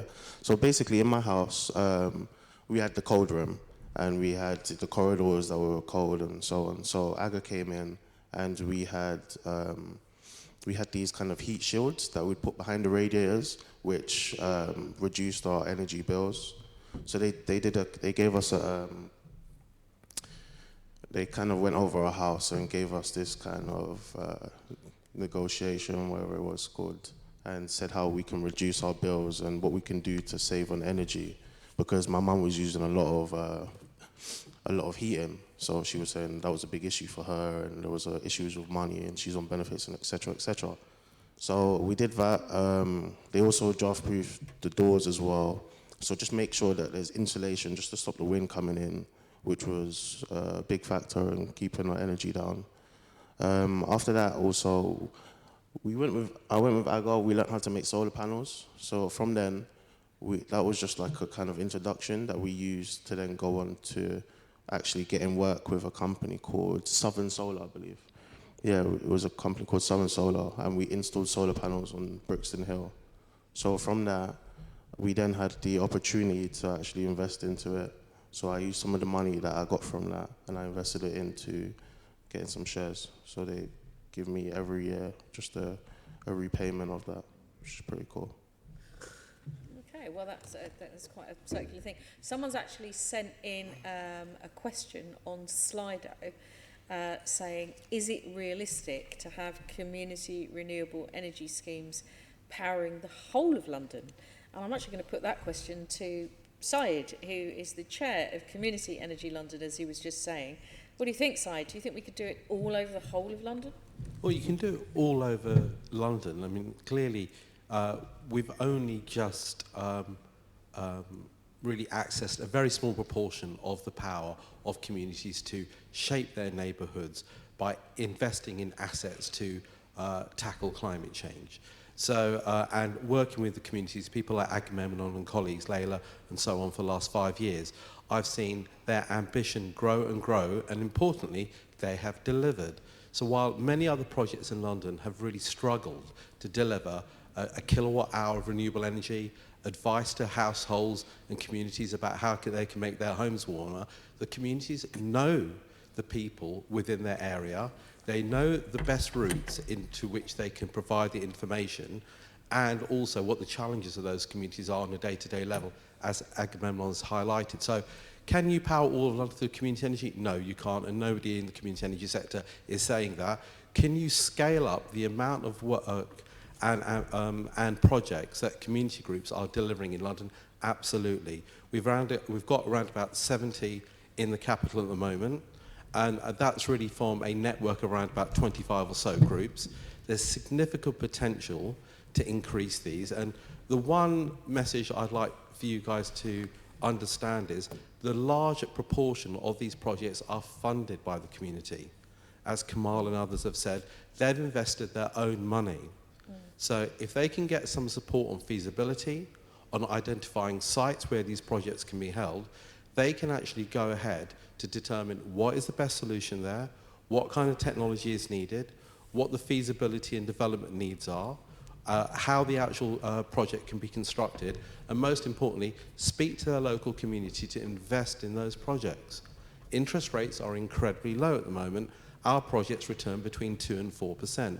That's better than any bank or building society at the moment. And therefore, we can deliver these projects at scale across London, which is what Group's ambition is, but we just need a bit of help. So can I just put to you, just before I bring in anyone else, and I'm going to ask some sort of wider questions beyond community energy, and I'm not just going to focus on this, but Agamemnon referred in his remarks about Brixton having benefited at that time from a particular financial arrangement. And obviously the Mayor has done these 3 rounds of the London Community Energy Fund, which actually replaced a government fund which was called the Urban Community Energy Fund, which was scrapped, although the Rural Community Energy Fund has continued, bizarrely. I mean, I don't see why you would scrap one and not both, or keep both, but anyway, that's perhaps some misunderstanding on my part. We've also had some changes to the feed-in tariff arrangements as well that has made it, I think, more difficult. So you're talking about support. Has the Mayor's support through the feasibility grant that he's put in through London Community Energy Funding been helpful? Because you were talking about an increase from 1 to possibly 70 or 80. And would additional support through feed-in tariff to kickstart this investment from local people into community energy be of any use at all to bring it back? So there are a number of points there. So as I mentioned, one of the key stumbling blocks for projects is feasibility funding. And so there was an urban community energy fund which followed on from a rural one. Both were scrapped. The rural one has been brought back. The government has been remiss in not bringing back a cities-based fund. And I know that our colleagues at Community Energy England met the Energy Minister Kwasi Kwarteng last week, and they asked for that to be returned. So we'll have to see whether or not the government can provide that. On your point about other funding through feed-in tariffs are gone. It's very unlikely they'll return. And so we have to look to innovate. And there are significant opportunities still for these projects to come forward. They're just harder to do at the moment. And that's why we need the other pieces of the puzzle to come forward, which is, can we in London find building owners, land owners, to actually provide opportunities for community groups to develop projects? Can we work with industry to drive down projects? Can we find a viable market for the sale of the power that's generated? Can we look to utilise links with local authorities to ensure that we use carbon offset funding where it's available to support community groups? Can we look to see where we can use waste supplies so that we can go into a local anaerobic digestion plant? Can we use the new grants that are coming through to use community groups as an interface between local authorities and communities to more efficiently use that money? There are plenty of opportunities, lots and lots of volunteers and community groups who are commercialising as well, willing to work in their neighbours to develop these projects, but it's a lot harder. And one of the things Agamemnon mentioned very astutely was, in the first part of the last decade, there was a very, very active community energy strategy by DEC. It was abandoned in 2015. My feeling was government will have to look to it again, because policymakers time and time again, and Tony picked up on this as well, they look at buildings, they look at technology, they don't look at people. And this decade is all about convincing us to have an electric vehicle, or have storage, or have solar. It's not about another nuclear power plant or another offshore wind only. It's about convincing people to make those lifestyle changes. Okay, that's a really helpful contribution. Could you pass that along to Sylvia, who's then going to pass it along to Chris, and I've then seen Layla in the front row. I'll bring you in later, Aga, because we just heard from you. So Sylvia first and then Chris. Yeah, so I actually manage the London Community Energy Fund, and I've seen all 48 projects, from an application form and some of them to completion, been on the site, and so in those solar panel installed, or a lot of the energy efficiency schemes as well, a resident benefiting from the energy efficiency advice that they've received. And I think there's something else to add. I mean, most of it's been covered between Agamemnon and Said. It's the sort of co-benefits of community energy. So it's not just the energy that's produced, it's actually the trickling effect, it's actually the side effect that you're getting. So it's, for example, one project, 20 kilowatt of panel on a school, that's not going to sort of generate the energy for the whole of London. It's going to help that one school reduce their energy bill. With the money they've saved, they can invest it in something else that's, towards education in the school. But it also provides an exceptional educational opportunity for the kids in that school. They see the display when they walk in every day. They can see whether their panels are generated or not. It brings into the teaching, the teachers are aware of it. They bring it into the curriculum. The kids talk to their parents, who themselves start to talk to their wider family. So the impact is just suddenly grows a lot. And we often now hear those projects coming back and say, now we've got the panels, we'd like to look at storage and other things we can do for our schools. And that's exactly what we want to do. That's just a small example. This is like a very small grant that the GLA gives to one community, to one school, that is going to really have a wider impact. I have to say, that sort of program has plugged a gap. It has plugged the lack of help for the risky part of a community group. These groups don't have money to invest up front. They can't risk 15 or 20K doing feasibility studies. So this is where the GLA comes in.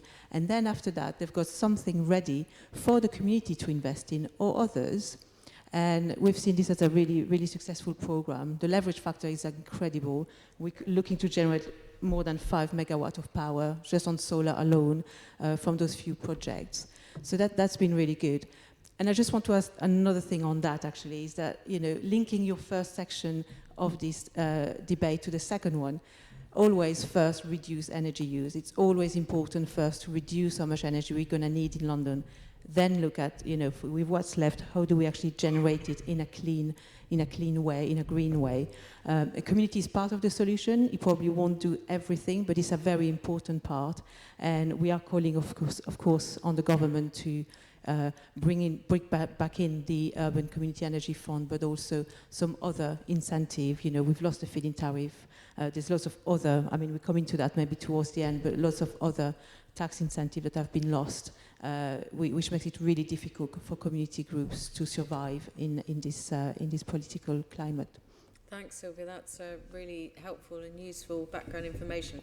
If you could pass it on to Chris, and we'll take Chris's contribution. Lovely, thank you very much for that. Yeah, bearing in mind, keep it within context of what we're talking about on the second section, but my colleague here, besides, touched on a couple of things, which obviously is a continuation of section 1. Solar panels, I have my doubts about that, I have to say. I'm not criticising community groups if it's done on maybe a large scale, street by street, whatever, which obviously that can be done cheaper and more efficiently if you engage the right supplier, whatever, rather than individual houses. But I have to say I have my doubts because I've looked into it myself. I own my own house and I consider that I'm very energy efficient. I don't leave lights on unnecessarily. I don't use excessive water. I keep my heating at a reasonable level. All this stuff, as my colleague says, that all contributes to using less energy and, chucking out less emissions into the atmosphere, etc. But as I say, I have my doubts about solar panels because the amount of money that they wanted and the amount of money that I was going to save, it was ludicrous. One other point, very, very simple thing. A lot of people... I have an economy meter on my electricity supply at home.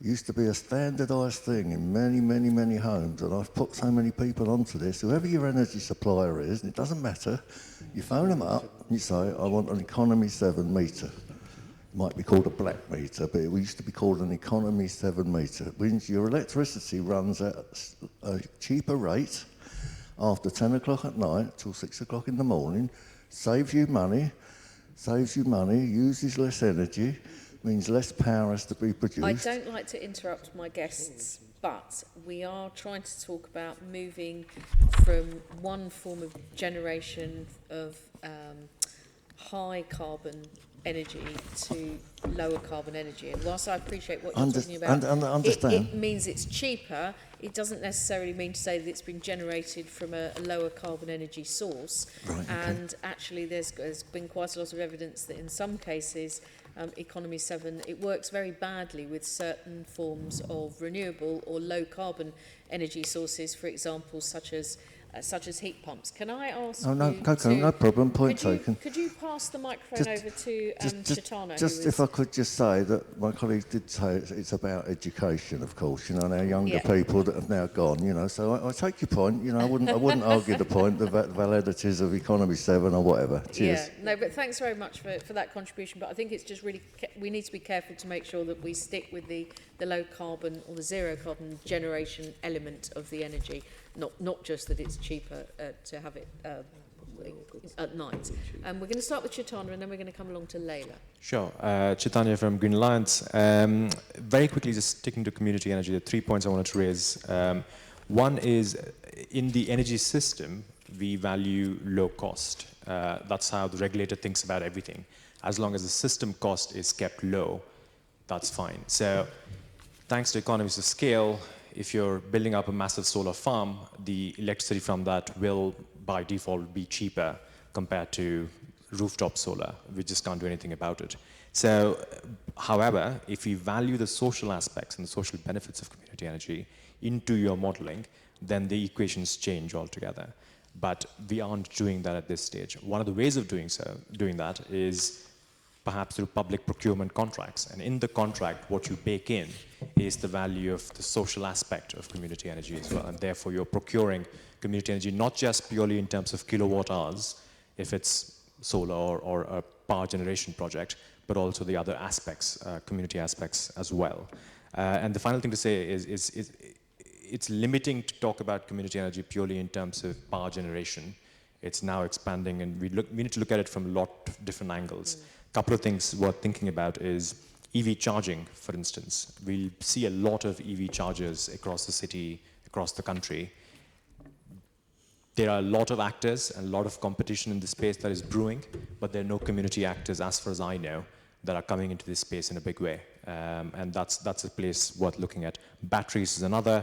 There's a new thing called flexibility markets, which we don't have to get into the details of, but the energy market is changing. But community energy risks sort of being left behind in some of those new energy markets that are coming up. So it's worth thinking about these things as well. Yeah. Could you pass that one along to Leila? But just before we bring in Leila, can I pick on Sarah a bit to get a kind of local authority perspective? I know you may not be able to speak on behalf of all 32 London boroughs. We're discussing, obviously, community energy and then generation. And I just wondered if you could give us the perspective from, I don't even know if you've got community energy groups in Enfield, because I'm down in the wilds of southwest London, you're up in the wilds of somewhere in North London. I know, I do know where Enfield is. How useful is it for the council to have local community energy groups? Is this something that Enfield has been supporting?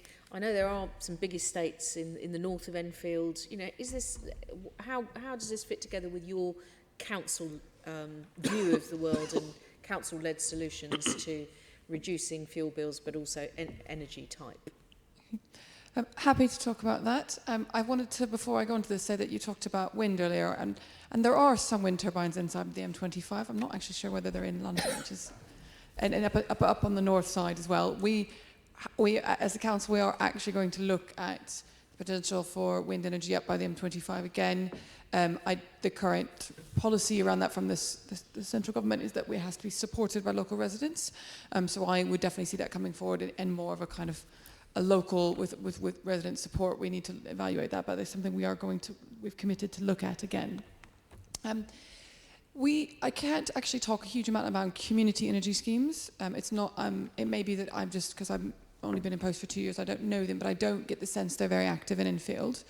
The council has, however, set up its own energy utility company called Energetic, which is a low carbon energy network, a district heating network at the moment, which takes heat from will take heat from the Edmonton incinerator, the Edmonton Eco Park. So this is about using waste heat from incineration to heat homes at a very low cost and efficient way. The council, we have funding for this from the GLA through MEIF, but also from central government through the HNIP programme, and that is up and running. And I just wanted to commend the Mayor's policy support for that in new buildings. So the current GLA planning policy says that if you've got new buildings that are near a network, you must connect, and that's been very helpful. But there is no incentives for existing buildings to connect, and I think that is something which should be looked at. I think the Mayor has powers to do that, but also by central government, considering the amount of money that everyone's putting in to get these energy networks off the ground. They are quite, in the long term, fuel agnostic, so they could be powered by other renewable energy sources. In the long run, we're next to large reservoirs up in Enfield, which could be a very useful heat source, but only at a really large scale.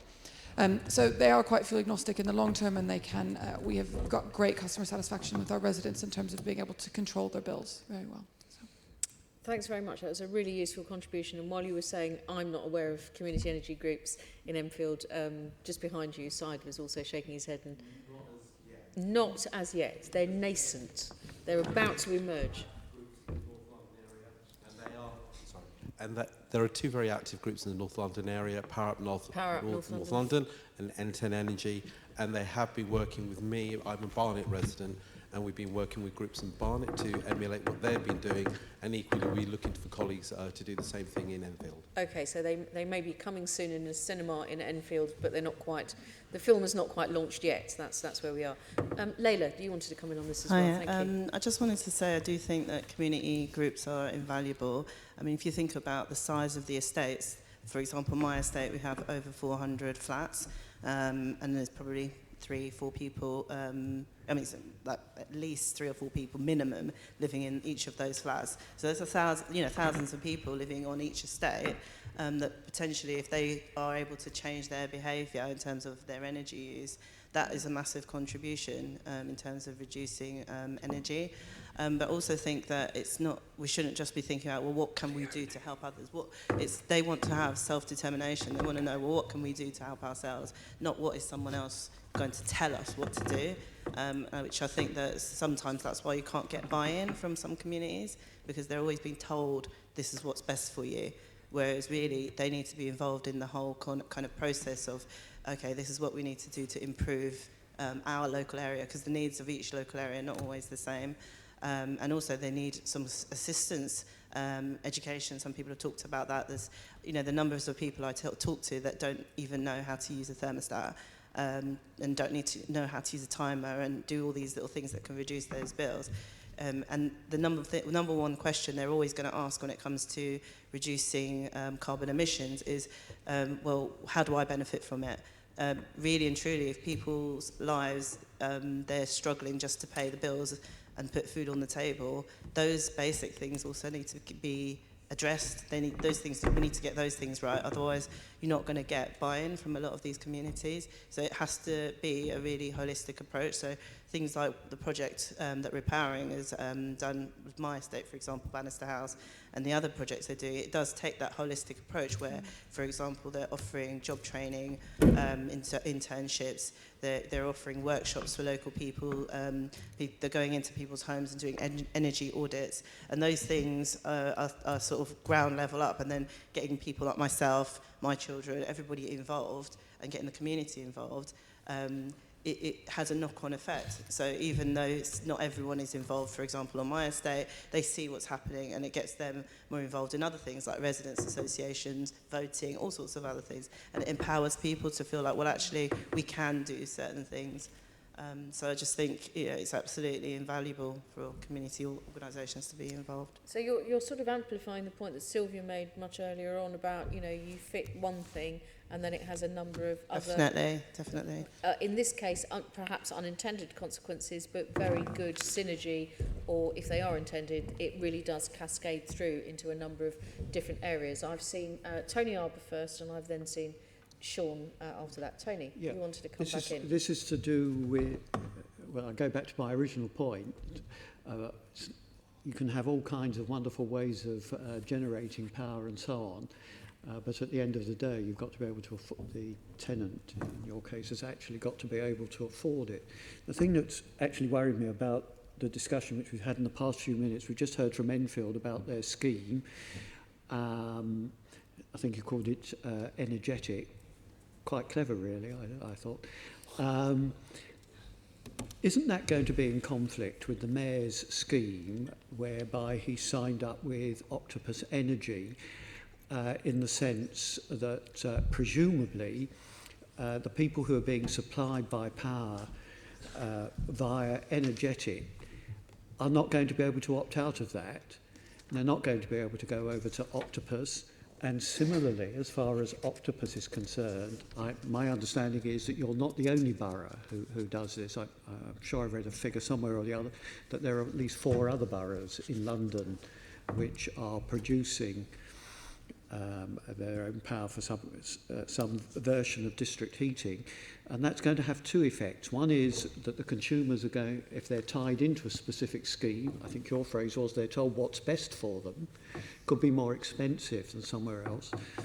And secondly, the consumers are not actually going to be given the opportunity to go to the energy supplier that they want, who may well be cheaper and indeed possibly even in the Mayor's case, Octopus, more efficient. So I think really I want the view really of Enfield about this, if you like, big supplier on your doorstep who's going to freeze you out. I'm hoping there's not going to be too much of a conflict because, as Sarah was just explaining, some GLA funding has gone in to assist some of the development. But Sarah, if you'd like to just comment on energetic and whether it's in competition with London Power directly. I know the funding from the GLAs, I think, has gone into the assistance with the heat networks that are linked to the energy from waste plant. Yep, so energetic provides low carbon heat, doesn't provide power. That's one of those important things to think about. But also just wanted to reference the fact that the government has last week announced a consultation on regulating the district heating network industry and the bringing in more consumer choice in that space. And that is something that both Energetic and Enfield Council welcome. We would like that business to be regulated. So looking forward to seeing how that sort of supports the industry. I would go on to say that in retrofitting other technologies like ground source heat pumps and taking out gas from communal boilers in our social housing estates, that has actually given residents a lot more control over their heating bills and the consumption. And in the most recent scheme, we've had residents who've seen energy savings of up to £800 a year. So quite substantial savings for a combination of insulation, reducing energy demand, but also switching to a low carbon heating source. So they can really help with fuel poverty. But I missed that. Are you saying that Energetic only supplies heat, it doesn't supply power? Yeah. Isn't that really fairly wasteful that you have one system in a flat which is providing heating and another system which is providing power? That's where most of our housing works, as far as I can understand. But really, yeah. Electricity and gas for heating. My house has both. My house has both electricity and gas. What about yours? Yes, I even have water. You have water as well. Well, I don't. The water in my house I don't use as a form of energy, and the electricity in my house partially comes from the grid, from entirely renewable sources. When it doesn't come off my own roof, because But you have a choice. The point, Leonie, is you have a choice in the supplier of gas. You have a choice in the supplier of electricity. I suspect in the system that you're talking about, if I want heating provided by somebody else, I can't have it. Tony, this is why... I just moved into a new building in London where it has the exact same thing. Yeah. You can choose your choice of electricity, but not your choice of heating. And that is why I'm very pleased that government is bringing in a consultation on regulating and providing more kind of consumer choice in the heating space. Sorry, this was the last of my comments in my introductory remarks, referred to heating rather than energy, and said that there are some issues in this area at the moment, and Sarah has just told us that there is a consultation, which I would encourage everybody in the room and listening to it on the webcast to respond to because decarbonising heat and how we arrange for heat to be delivered through heat networks is a complex area that where further regulation is actually needed. Now, I've now seen several guests who want to come in, but can I bring in Sylvia first? Well, actually, as you're holding the microphone, Saeed. Sorry, well, I think they wanted to come in on the points that Tony had made specifically, because they put their Very hands short up. one on Tony's point. So, Tony, Is it on the same area, Sean? Yeah. So Heat- just to heat say, networks. you're right, district heating networks require a monopoly heat provider. This is a very strong policy from government. George Osborne announced in the 2015 budget £320 million for new heat networks. So critical to development as part of the decarbonisation and lowering bills agenda. The government have been promoting heat networks for several years now. £40 million was awarded by government to heat networks last week. £25 million of that 40 million was for 3 projects in London. So this is part and parcel of government policy. Doesn't follow it's right, of course. Can I just say that legislation says anything to do with electricity, you have to have the right to choose. Yeah. Yes. Anything to do with heat, anything to do with heat, you can it can be given to you. So you can buy your house in the new developments over in East London, and all your heat is provided and is through the heating system, and so you are bought into that. Yeah. So, but just to be clear, this is a legislation issue which is dictated by central government. But as it's a Conservative policy, I've no doubt that Tony will completely endorse that. Sorry, so I saw Sylvia and then Chris. Preposterous. Lovely. Sorry. I know. Sylvia. I was kidding. Sorry, no, I think we've pretty much covered the point about the difference between heat and electricity. But because London Power was mentioned, it's worth just sort of bringing some people in the loop here. This is an energy company launched by the mayor a few weeks ago now that is a partnership with Octopus Energy and provides renewable energy for the electricity. So that is available. And as you mentioned, Tony, yes, there are other local authorities that have launched their own sort of company, but London Power is the one that's 100% renewable, which helps sort of plug that gap there. And yes, on heat network is usually the sort of preferred choice where it's available, because it also enables you to then switch the source of that heat to clean heat, which is a lot more difficult to do from the grid, which is gas at the moment, unless you change gas for something else. Chris, are you going to answer Tony's Yes, I point am, about yes. I'll heat keep networks? it very brief, actually. I'm glad Tony brought up what he did. He's very, very, very, very important. In most cases, don't quote me, in most cases, if your gas and electricity supplier is by the same company, you get a discount, number one, because they are what is known as a dual provider. So to use different energy companies is nonsense, right? I don't understand it. I just do not understand it, why there's properties. If this is happening in London, you've got and gas suppliers supplying blah blah to God knows how many thousands of people. It's a total nonsense that needs to be looked at. The other thing is that you, as the consumer, you have the choice of what energy company you use. You search the market, you find out which is the best deal. You also find out which is the most green and efficient energy provider, which is what we're talking about. This needs to be brought into speed, all this. This is very, very important. Unfortunately, a lot of elderly people don't have the facility to use a computer. They may need some help from the local authority about this. This is so important, it's unbelievable. Tony, you did absolutely right to raise this. So now I'm going to bring in Sean. So I just want to amplify Layla's point and ask a few questions. So I really appreciated your point when you talked about setting up of a local energy company means that local people get access to expertise and training. I come from a community organising background, and there's no way I would have got access to the stuff I did until I got onto my housing group and we rented out places, took on contracts. It's very important for us. What kind of work is done routinely to bring in the widest group of people, the people who are furthest away from getting those professional skills? Do you have some kind of way of getting those people in and helping them to understand and get some skills out as well? Well, we've done periodically, we do workshops, don't we, on the estate. So, we provide things like advice about energy bills, how to run your house more efficiently. But it's also it's done in a kind of like a fair type thing, isn't it? Where there'll be food, there'll be things for children to play. So it's an afternoon for the community to invite people to come and get that advice while at the same time they're doing something that's a bit fun. And yeah. I think what I'm asking is how does what work do you do to make more and more residents become you? You know, to have the experiences you've had, do the things you've had, come around expertise. Because when you come from struggling communities, it's often hard to get access to this kind of thing.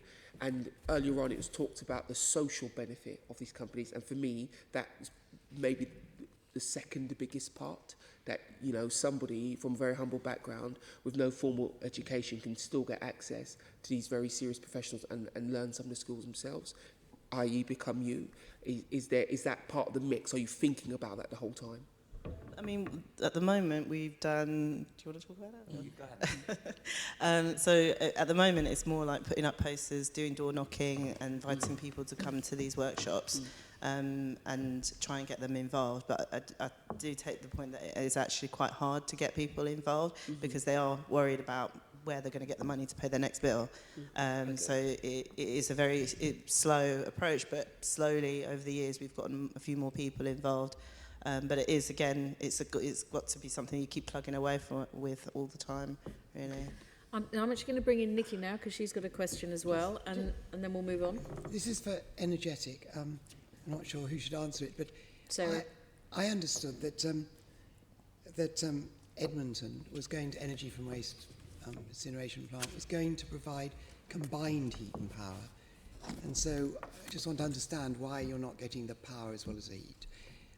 And the second thing is that we already know that the carbon intensity of incinerators is running at about 700 grams of carbon per kilowatt hour, when the grid is now, we heard, at 200? 200. We heard today. Yeah, 200. So this is going to be very, very carbon intensive heat and power.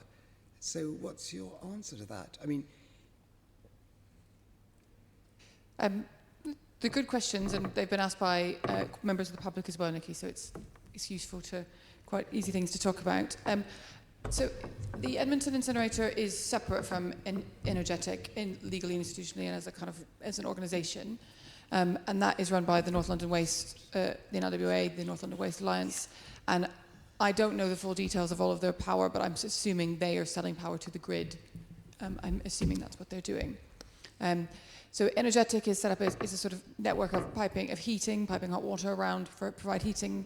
The company is also looking in the long term about other sources of low carbon heating. I think there are lots of discussions that go on about what's the appropriate way to do with London's waste. But I think if you are burning waste, it would be a real shame to just have that heat go into the atmosphere. So this is about capturing the heat from the burning and using that to better effect. Then that's something we continue, lots of residents and I think the NLWA continue to discuss all the time. So I'm open to further discussion on that. So can you pass the microphone along to Peter, who's right next to you? And then I'm sort of running out of time. I need to move to questions from the floor, and I've already seen one over here. So we'll have the microphone, we'll go over there, and then there's somebody else over there. And also, if anyone else has put anything more up on Slido or Twitter, I'm going to pass back at that point to Caroline. So Peter, and then we're going to have to close down the discussion. Thank you. I just wanted to contribute a strategic view to this heat power debate, really as a result of some work we've been doing at UCL, partly for Bays and partly for our own purposes. If you take a typical house in London that hasn't been improved and it's got a gas boiler, about 4 times as much energy comes from the gas boiler in the form of heat as comes from electricity down the cable. So if you convert all that heat that you need in the house to keep it warm, assuming we don't improve it at the moment, to electricity, you can't deliver that from the grid very easily for 2 reasons. One is that you'd need, to do it zero carbon, you need 28 times as much offshore wind power as we currently have on the grid, or equivalent. And the second thing is, if we're doing that at the time when we are converting all our cars to EVs, the local distribution network won't handle that capacity. So that says to me that actually delivering the heat locally is terrifically important as a priority, because we need to not burden the grid with the investment necessary to deliver all the heat as well as the power. Some of it, obviously, but not all of it. So from my point of view, the priority, wherever it would be in London, with any of these systems, would be get the heat locally and connect as many houses as possible. And I'm not too worried about the power because we're doing very well at decarbonising the level of power we're already delivering, just for the lights and appliances and so on. That's very interesting. Very So interesting. that would imply that we need to be thinking a lot more about solar thermal as well as PV, photovoltaic, on people's roofs, because then they can use that for what a lot of it goes into, which is heating up hot water in their house. So with the next stages, we're going to move on to take the questions from the floor, and this is the point where I'm now going to pass the chair back to Caroline, who's going to take the questions from the floor and anything else that's come up on Twitter or Slido. And I think our first contributor that I saw was Peter, over there. if you could give them, yes, marvellous. Yeah, sorry, we're Yes, stealing the microphones from you now. Thank you. So part of the advice that Extinction Rebellion is working on in the climate and ecological emergency is the 3 demands from local authorities. And this is just getting your house in order, some basic low-hanging fruit. So if something is up, for example, some local authorities don't even know what their carbon footprint is, yet, even though they've declared an emergency and set a target. So software Scatter is produced for local authorities. It's free software. You just need to be a local authority officer, and it does a full baseline based on all your scope emissions. Number 2 is divestment from your pension programs. Hackney has a pension fund of about £1 billion. You can get 50% straight away without affecting your fiduciary responsibility. And third is to get a green tariff. So I'm really interested to hear about the Green Tariff Octopus Fund, because normally what happens with a green tariff, say you're buying £2-3 million of electricity for your social housing or for your infrastructure that requires power, is that the Octopus Fund, is it less or at least the same cost as mixed grid electricity? Because clearly that's a barrier for cash-constrained local authorities. Could you confirm that, please? Thank you.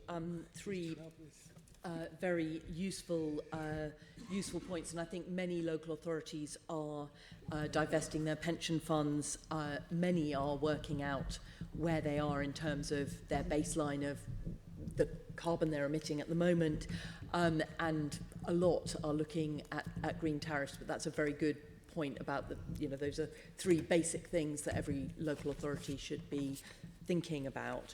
And in fact, that's something that I've spoken to the Mayor about recently, which is that TfL only uses 0.01% renewable energy, and that's somewhere where absolutely there could be a big change made out of this building. Do you want to go to the other question? Is Octopus cheaper or equivalent to? Is that the question? Sorry, is anyone from the GLA able to clarify on that? Yeah, I don't have the full detail, but the London Power tariff is a 100% renewable tariff provided by Octopus, and it is very affordable in that it will always be in the top 10% cheapest tariff on the market. So as a green tariff, it is extremely competitive. But is it competitive with mixed supplies? Octopus is mixed. That's If it's 10% more expensive, a local authority say, well, I've got to pass that on electric, so they're going to do it. It's got to be the same or less, otherwise finance chuck it out. So it will always be sort of in a 10% cheapest of the overall sort of tariff mix on the market, including the non-100% renewables.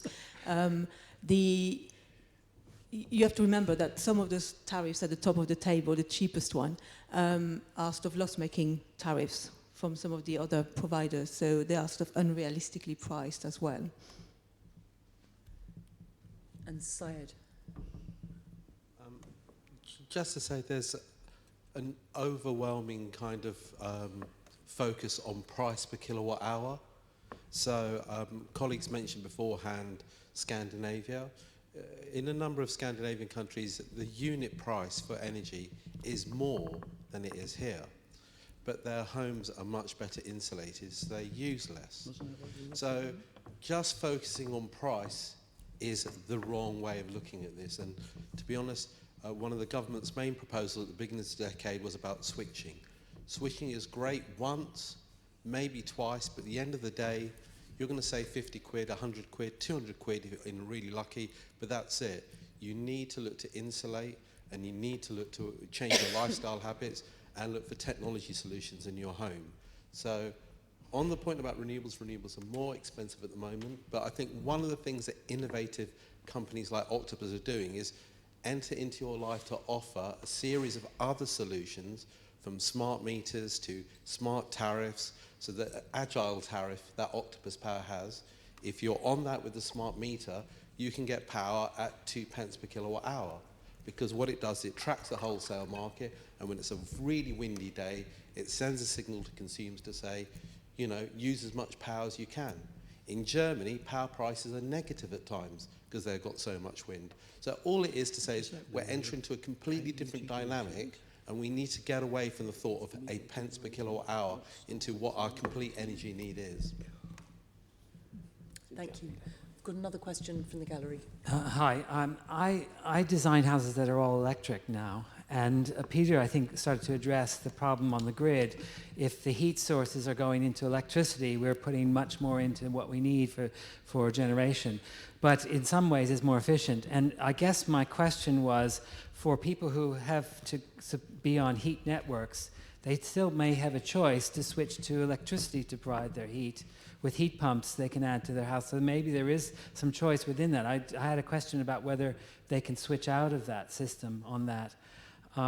As one sort of question. The other question briefly is Octopus doesn't seem, I've been looking at it, doesn't seem to be addressing where the gas comes from as renewable gas. And some companies, my provider provides some biogas. So I don't know if Octopus is addressing the total picture. Yes, Agamemnon. I just wanted to finish what we were talking about before. Are you able to address the question that we've just had from here? No. In which case, is there first of all, is there someone who can address the question that we've just had? Syed, sorry, just so that we keep the thread. You're right about gas. Gas is an overlooked element of UK energy policy. So we have more renewable gas now going into the gas grid, and there is a discussion between energy suppliers and something called biomethane to grid producers. But we've gone from no biomethane schemes in 2012 to 140 by the end of this year. They're all pumping out lots of green gas using waste, food waste, in most instances, but also an element of crop as well. And even though we've got those 140 schemes, we're only getting around about 1% of UK got from renewable gas. So are Octopus not addressing the issue properly? Correct, but no energy company is. So I've got a long journey as part of our decarbonisation of heat alongside our decarbonisation of gas, and that's all in the throes of government thinking at the moment. But it's a very difficult area. We've cracked electricity, as Peter was saying, to a degree. Gas and heat are still big problems, and nobody has the solution. Thank you. I've got Chaitanya here at the front, and then I've got Darren, who want to come back on this issue. On that question, the Committee on Climate Change, in its sort of report on hydrogen and heat in general, landed at hybrid heat pumps as one of the potential solutions, where you're looking at the heat pump picking up the bulk of the work throughout the year, except in high demand periods, which is largely your winter periods, where you switch to clean gas. Now, where the clean gas comes from is an open question. We do not have answers for that, but the technology that they have landed on is hybrid heat pumps, which is worth looking into. Thank you. And Darren, and then Peter. I just wanted to make a couple of quick points not related to that, if that's okay. In which case, Peter, were you coming back on this? Okay, excellent. Could you give Darren, I'll come back to you, but could you give the microphone to Peter just so that we keep the thread straight? Thank you. I just wanted to say that we haven't talked much today about transition, and it isn't like next Monday we do it all differently. There's a long process involved, and I see hybrid heat pumps as part of the transition. I made the point earlier that we have to do this without overloading the distribution network, or give us time to invest in the distribution network's capacity to allow us to put more heat through electricity, to derive more heat. And hybrid heat pumps are a way of doing that. And while we're all switching to our electric vehicles and loading the grid with those, we can have one generation of hybrid heat pumps where some of the heat's coming from gas and some of it's coming from electricity, before we go to full heat pumps, one plant life along the way, 15 or even 30 years from now. But we have to think in terms of a plan of transition, not just a kind of a design that we're going to implement instantly. Sorry, can I just make a comment on that as well? Yeah, I think that's a really important thing. I mean, one of the things that one of our last guests last time around was Bevan Jones, who worked at Sustainable Homes, as did I, not at the same time. One of the things that Sustainable Homes was working with others on, and local authorities and registered social landlords, was talking about how do you transition, and in many cases they might own sort of 20, 30, 40,000 properties. How do you set up a plan to transition all of those properties away from fossil fuel emitting and burning heat and energy sources, and how do you move them over to doing something else?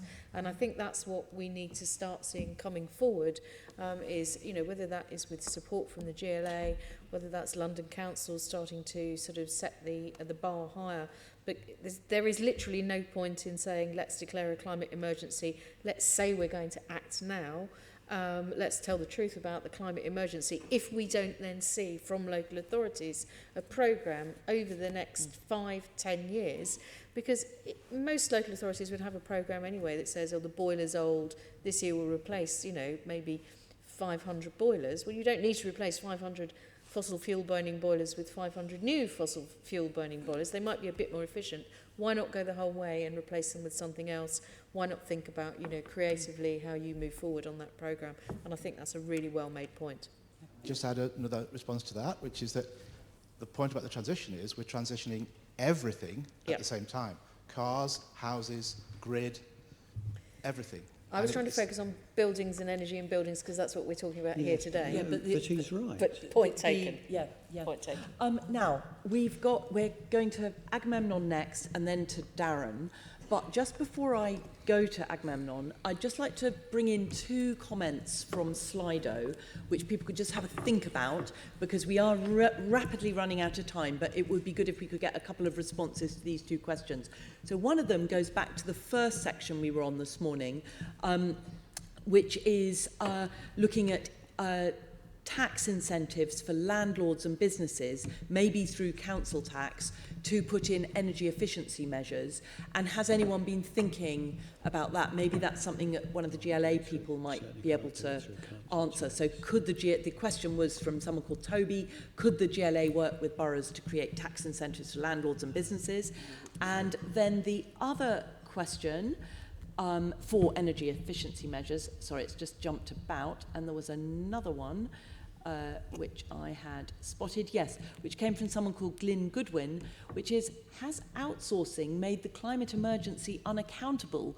And if so, what can be done? Now, this is a really complicated question, but just if anyone has something as an answer to that's something to think about. Anyway, over to Agamemnon, who was, I think, picking Yeah, I up. was referring to Sean and Tony's points in question to Leela's experience.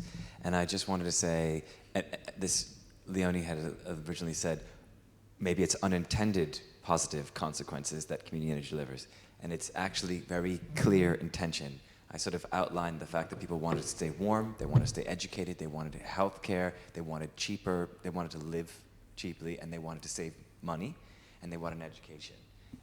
And so the whole thing has been built around that. I mean, there's different models of community energy out there, and there's a consistent thread, which is to have people have the ownership and power of that. And it's a very clear narrative of bringing Kamal and Leela here today as part of that, just like I brought all three of her kids and Kamal to the Houses of Parliament and to meet their MPs. And because when you look at the energy infrastructure around you, you realize that when you have a say in that, because we don't seem to have a way into society, I was saying They don't want a way off of the estates. They want a way into society, and that it's as much about building community as it is about building an energy, like a just transition. And that's a very clear narrative, and that's why we've been trying to bring that to this space today. And I think in that way, with the carbon energy savings program and all these initiatives, that the zero carbon homes came out of that carbon energy savings program, and there was funding that was there. Every new building that was supposed to come in was supposed to have a direct emissions cap on what it would do, and if it couldn't do it, it had to be in the local area, and there would be a payment per ton of carbon. And this was directly pulled by the building trades companies through an administration. I won't say which one, but the point is it happened, and therefore any building could be built in London, and they could be offset to a different part of the country. And then that was even scrapped. So the financial mechanisms are in place by putting this into planning. And they are in place by the people, the very people who live in those communities can then be in charge of how that money is spent. They could be providing the support needed to the older people and any one of the vulnerable customers. So there's, we look at priority service registers with UK Power Networks, who are responsible. They are clearly there, whether they're elderly or they've just had a child or they're disabled. Those are people who need support, and they're also the people that are directly in communication with the local leaders, as these people who I brought here to communicate that to you today. And these are 20-year cooperatives, so you tie the groups to energy infrastructure, then therefore there's a revenue stream that pays for them to then help decide how that is delivered. Yep, thank you very much. Darren, oh yes, Darren has been waiting a long time. Thank you. I've just got a couple of points. Just wanted to make the committee aware of a fantastic publication that came out recently from London Energy Transformation Network. So it's LETI, L-E-T-I, Climate Emergency Guide. It's free online, and everyone here should be have a look at that. It'll be interesting to know what it may be a bit early, but the GLA response to that, now that's out, and how they respond. Secondly, top of the sustainability tree, in my view, is a passive design or bioclimatic design. We don't talk about it enough. We don't incorporate it in our designs very much. I've talked before about modulating the external environment, but the question is, how do we modulate the internal environment?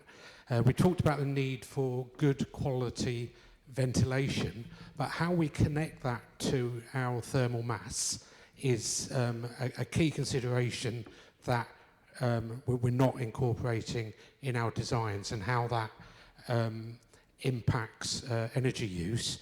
And something that's hit me recently, because I'm just refurbishing a flat, is insulated plasterboard and phase change plasterboard. We know the benefits that they can provide thermally on the cold and hot side, but there's massive barriers to adoption, in particular costs. So what are the opportunities for a market transformation so that we can bring the competition in there, and we start to look for the passive design measures that mean that we don't need to use energy in the first place? The phase change materials are fantastic, but as you say, the barrier is they are so expensive. But they're just such a simple way of regulating temperature inside people's homes. Lovely. Karen, just one quick point. I'm not familiar with the octopus situation. I mean, I've heard what's been said. I will look it up on my computer. I've got a concern, I have to say, that compelling thousands and thousands of Londoners to use the octopus thing. Hang on, can I please make my point? Yeah, you can, but we're it will be very quick. It will be very quick. I have a concern about making thousands and thousands of London tenants use the octopus system. The lady has asked, is it the cheapest? Is it the best? Is it the most efficient? Are the GLA going to be tied into it use it for 5 years, 10 years? There could be a conflict of interest. It concerns me. I'm making my point. Okay, I think I'm entitled to make my point. Thank you. Point well made. If we can pass to Naomi at the front here. Thank you. Just a couple of points on heat. Firstly, to come back to Peter's point about heat pumps, if we were to mainly electrify heating, that it would significantly increase heat electricity demand, which it would. So I think it's important just to re-emphasise that before we do anything to heating, we need to bring the demand right down first. So, for example, getting to EPCC by 2030 would cut energy demand, domestic energy demand by 25%. So that gets us some way there. Also, Chaitanya's point about hybrid heat pumps. The Committee on Climate Change has rode back a little bit from that recommendation that in terms of how useful they will be. And in lots of cases, it would be better to go straight to a heat pump rather than a hybrid heat pump, in that the capital cost will be less and there are less risks. If the building is efficient enough to take a hybrid heat pump, and if the government did things like move the levies that are currently on electricity and gas to general taxation, then it could be cost effective to run it even for households on a grid, on the gas grid. So that could be a better solution in lots of cases, although hybrid heat pumps will be really very useful in some situations. Thank you very much. Now, does anyone has... Oh, Nikki, sorry. Just this on ventilation, because we began with it and we've just had a point made about it. What is the... If it's not opening windows, what kind of ventilation is this? What is the power source? And is it renewable? Answer that? Yeah, I think you are, Peter. Well, good ventilation is powered electrically, and there's not much we can do about that at the moment. And Powered electrically. Yeah, powered electricity, by electricity. But it's hard to get away from that. And it's probably whole house, and it probably runs continuously. So it sets us some challenge with this. But it doesn't use very much power. I mean, the cost of running a good demand-controlled whole house ventilation system is about 10 pence a week, something of that kind at the moment. Depends a little bit, obviously, on the house and the household. What about the but, capital cost? so it's not a big energy demand, but it does have a capital implication. In terms of retrofitting, which is where we began, it will put up the bill. Well, it will put up the, Nikki, it'll put this up is the the retrofitting scheme bill. we visited in Thamesmead for the Keeping Out the Chill report that the committee did last year. We did a whole report on it, so we'll send We you did. the report. Yes. Well, if you do the work on the cost of retrofit, then the ventilation system which you have to have if you do the insulation is going to put another 2,500 on the retrofit bill. So that's the kind of ballpark figure to think about. But you do it without that, and you're just back in the mould. Yeah. Thank you. Does anyone have anything to say about the question from Glyn Goodwin? Has outsourcing made the climate emergency unaccountable? And if so, what can be done? So, Chaitanya, we're going to come back on that one. Huge question. I don't think I can answer it in 2 minutes. But very quickly, one thing that can be done is cities have large purchasing power, and that can dictate what we buy from outside our borders. The challenge, of course, has been gathering data across the supply chain of where the carbon intensity is of the product as it goes along from different parts of the world or different cities, eventually landing in front of us. There isn't good data out there. It's improving. We're improving that data, but essentially it comes down to the purchasing power that cities have and how we use that to ensure we produce or buy cleaner produce. Thank you.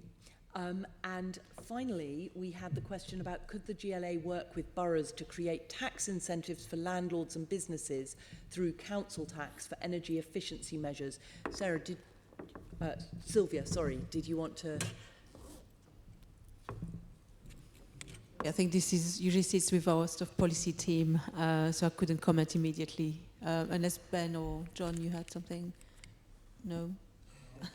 So yeah, we could come back to you on that. I'm not entirely sure it's like a current lobbying ask of government to set up mechanisms to make that easier, or that we looked at it in detail. But there was a UK Green Building Council report a couple of years ago that suggested doing just that, altering council tax to incentivise or lowering council tax on more energy efficient buildings, reducing stamp duty on more energy efficient buildings would drive an additional 1.5 million retrofits a year in the country. I'm not sure what the London figures are.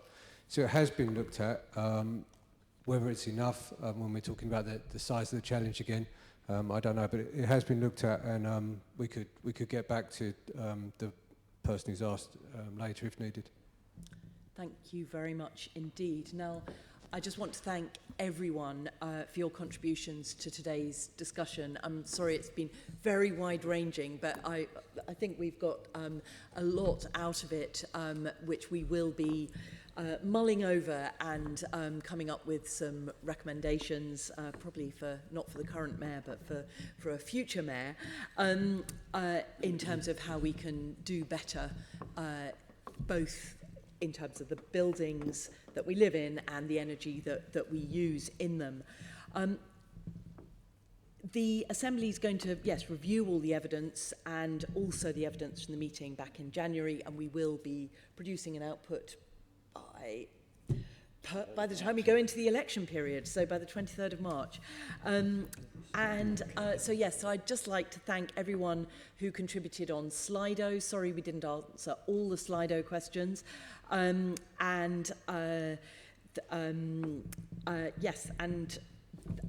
Yes, just to say thank you to all of you very much indeed.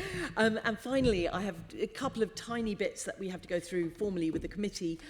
Could I ask the committee to note the report and the subsequent discussion? Noted. Thank you. And delegate authority to me as chair in consultation with the party group leads to agree any output arising from the discussion. Agreed. Thank you. And can I ask the committee to note the progress on its work programme? Noted. And the next meeting of the committee is scheduled for the 12th of March 2020 at 2 p.m. in the chamber. There are no other items of urgent business, so thank you very much indeed. GLA